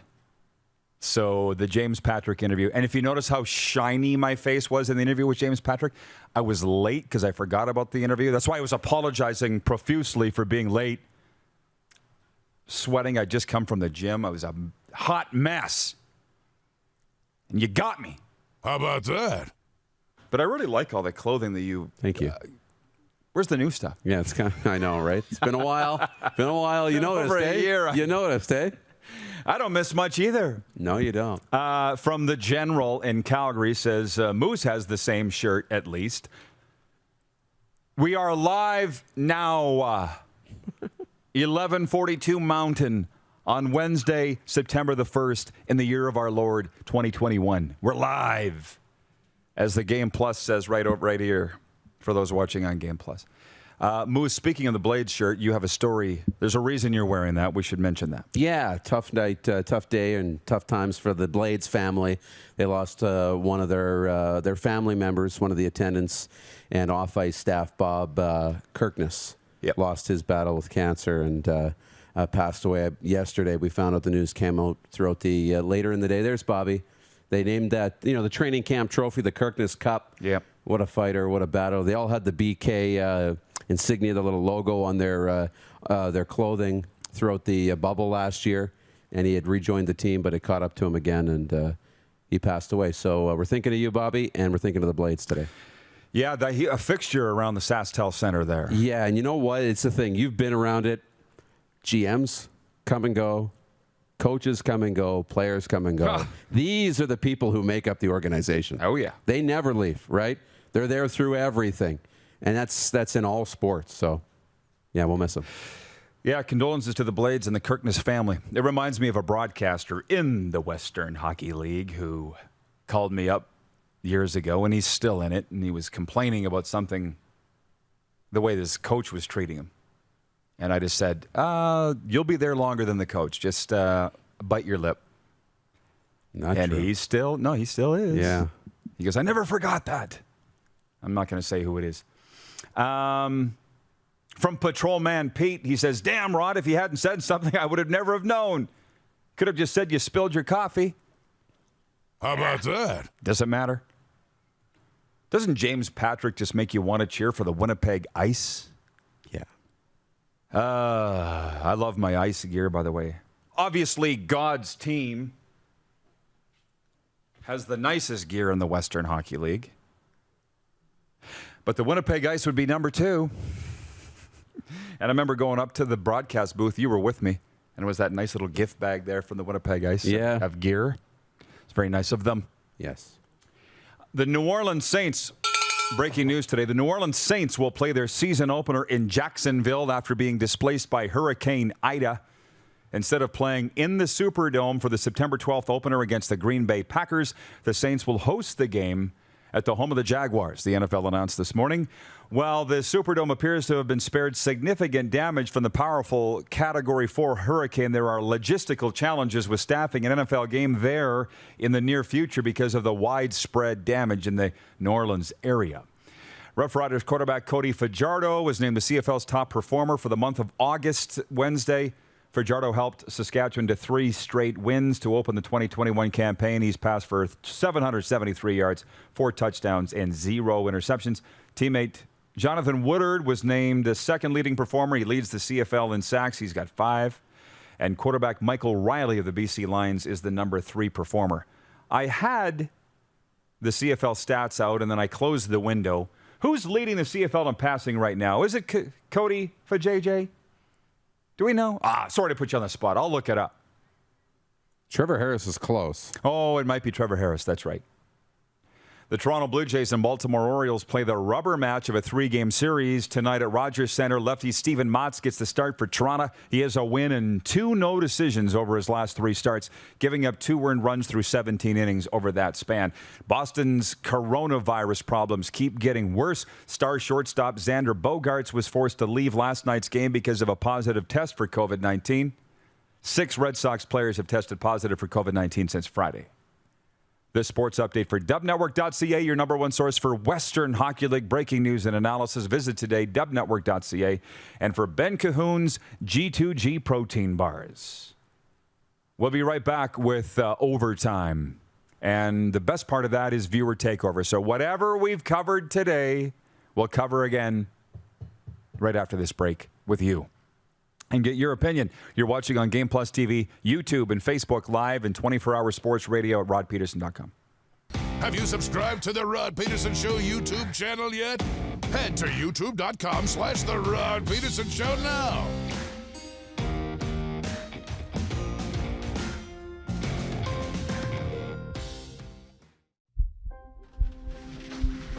People donate blood for moments like this. But there are lots of reasons why Canada's Lifeline needs donors every day. Like the fact that someone with leukemia can need up to 8 units of blood a week. Or that donated blood lasts no longer than 42 days. Or to help new moms and babies, like Henry. There's lots of reasons to donate blood. That's why we need donors every day. The need for blood is constant. Join Toyota and our Toyota dealers in supporting Canada's Lifeline. It's time to get back to busy, and Capital GMC is here to help. Check out our selection of new and certified pre-owned, online or in-store. Don't see what you like? We have inventory arriving daily. Reserve yours now or work with one of our product specialists to customize and order the perfect new vehicle for you. Plus, we're always paying top dollar for used vehicles, even if you don't buy from us. And our factory-trained technicians are standing by for service or inspection on any make or model. It's time to get back to busy with Capital GMC in Regina. Don't rack your brain trying to source the equipment and materials you need for your business. Rockstar can operate your entire supply chain, from PO creation to expediting your shipments, all from our office. Leverage the buying power of the Rockstar buying group to not only save money and time, but also the headache. From gloves to glue, we can provide it for you. Find out more at rockstar.com.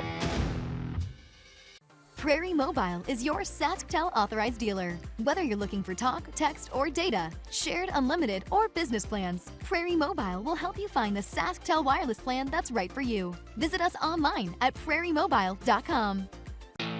Bronco Plumbing, Heating, and Cooling.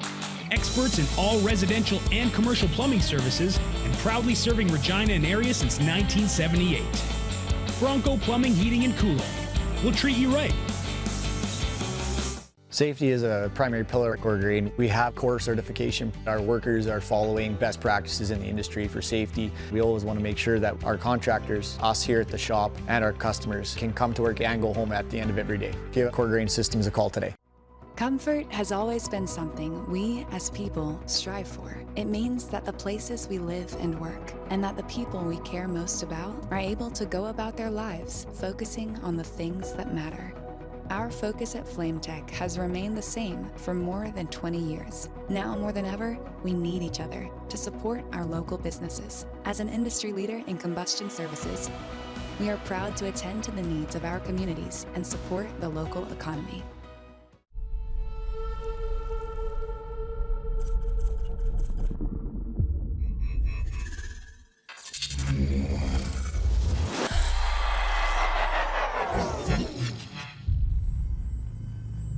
Here's how your business can be a part of Canada's fastest growing sports talk show. All you have to do is contact us, and we will tell you all about the dynamic and exciting marketing opportunities we have, utilizing a fully integrated 360-degree multi-platform. Imagine your business seen and heard across Canada on Game Plus TV and around the world on the Rod Pedersen Digital Network. You will use one of the most overused expressions in sports. You gotta be kidding me. Get your business involved. Contact the Rod Pedersen Show today.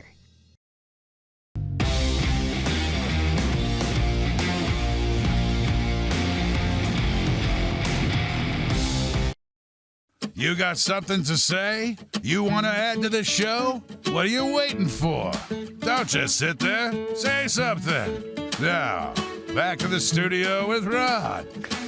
Looks like we got about 8 full minutes for overtime, which is proudly presented by the Four Seasons Sports Palace.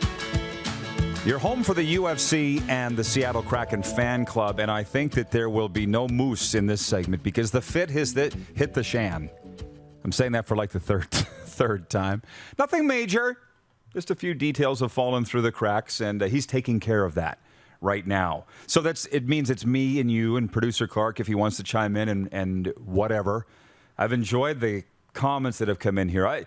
Clark was on it very fast. I said, who's leading the CFL in passing? It's got to be my guy, Cody Fajardo. He's like, nope. It is Michael Riley of the British Columbia Lions. How about that? And he hasn't even played every snap. Or what I said, that's what I meant, player of the month. Number 3 player of the month. And the comments are going in like crazy. I'm wondering if I'm ever going to be able to keep up the way that we're going here with YouTube. But Wayne Jones, watching in Winnipeg, says, the longer the Winnipeg Ice go without building a new rink, the less certain I am they will stick around in Peg City. Let me say this, just my opinion, for what it's worth. The WHL badly wants to be in Winnipeg. And new arena or not, they'll find a way to stay in Winnipeg. Yeah, the Wayne Fleming Arena, which I haven't been in since the 80s, I don't think it's changed since the 80s. You still got an NHL arena right in the middle of downtown, which houses the NHL team, the AHL team. I get that, but they both practice in their own practice facilities. You could still play WHL games out of there if you had to. The Dub, we're good to go. I just got a thumbs up from Moose. Whew. We're going on the road, folks. Moose is joining us. Do you want to tell people what's going on? Do I ever not make it happen? No, you always make it happen. You always make it happen, which is a good, I guess, cure for my anxiety. The yin to my yang. Oh, yeah. It's going to work great. Is that right? It's going to be amazing. Okay. You'll have to tell me after. Yeah. I was talking about the Winnipeg Ice, and viewer was in Winnipeg was saying that if they don't get their new rink built in Winnipeg, the team will be gone, and I don't believe that. They got everything you want there.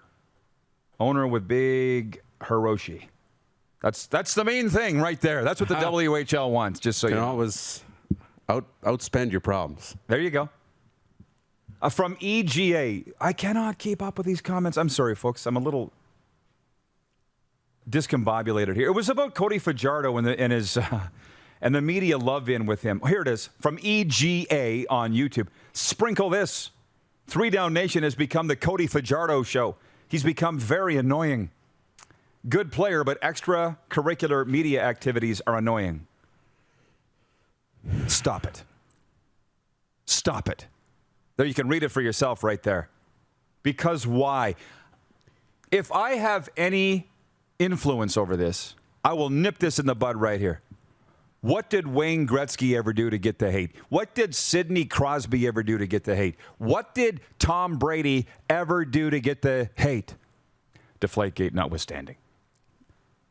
Cody Fajardo loves God, loves his wife, quarterbacks the undefeated football team, and you're annoyed because he's good with the media. You need to stop it. What do you think? Too much success. And not too... Yeah, what do you want him to do? Fail? Right, but that's where we are. I call it the Nickelback effect, right? Everybody loved Nickelback. Silver Side Up, great album, right? They were indie, underground. We discovered them. These guys are awesome.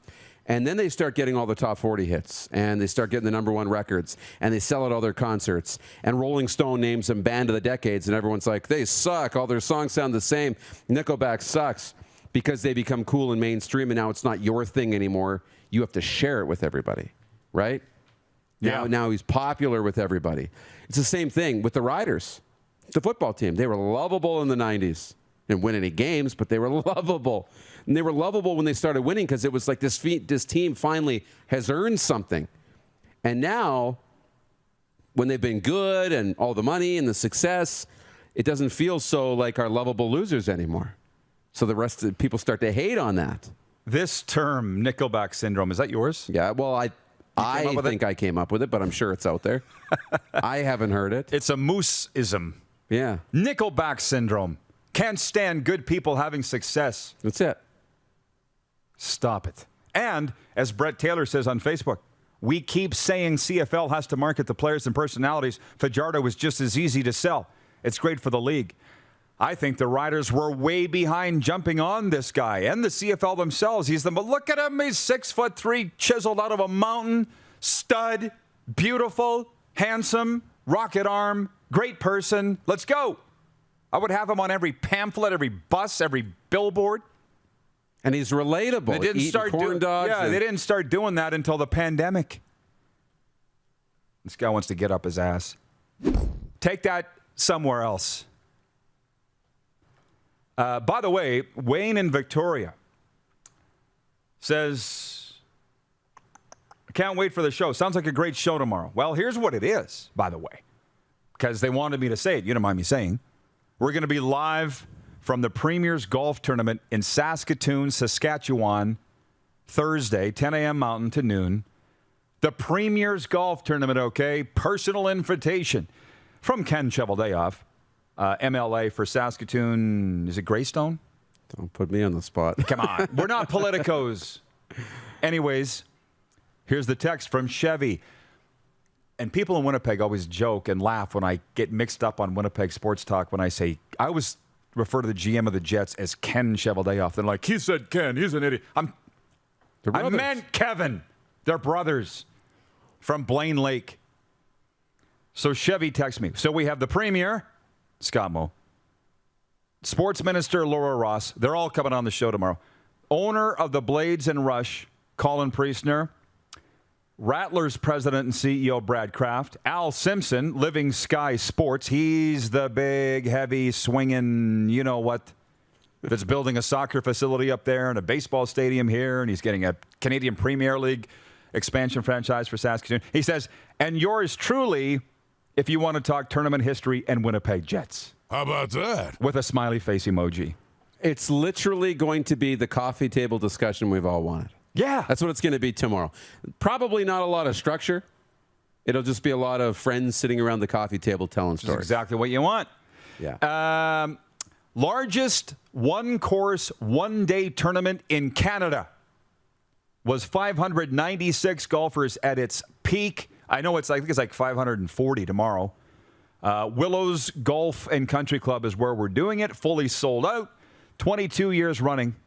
Started in 2000.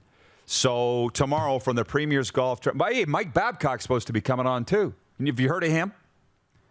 I want to find out what his workout regimen is. Babs is ripped. Have you seen the photos of him? Yeah. So anyways, that's all coming up tomorrow. So I appreciate all your comments, and I appreciate you putting up with us. And Moose, we'll see you in the Bridge City. What do you say? I can't wait. Nice work, boys. We'll see you guys there, too. Yeah, thanks to Joey Alfieri and James Patrick today. We'll see you tomorrow at noon Eastern, 10 a.m. Mountain, right here on Game Plus TV.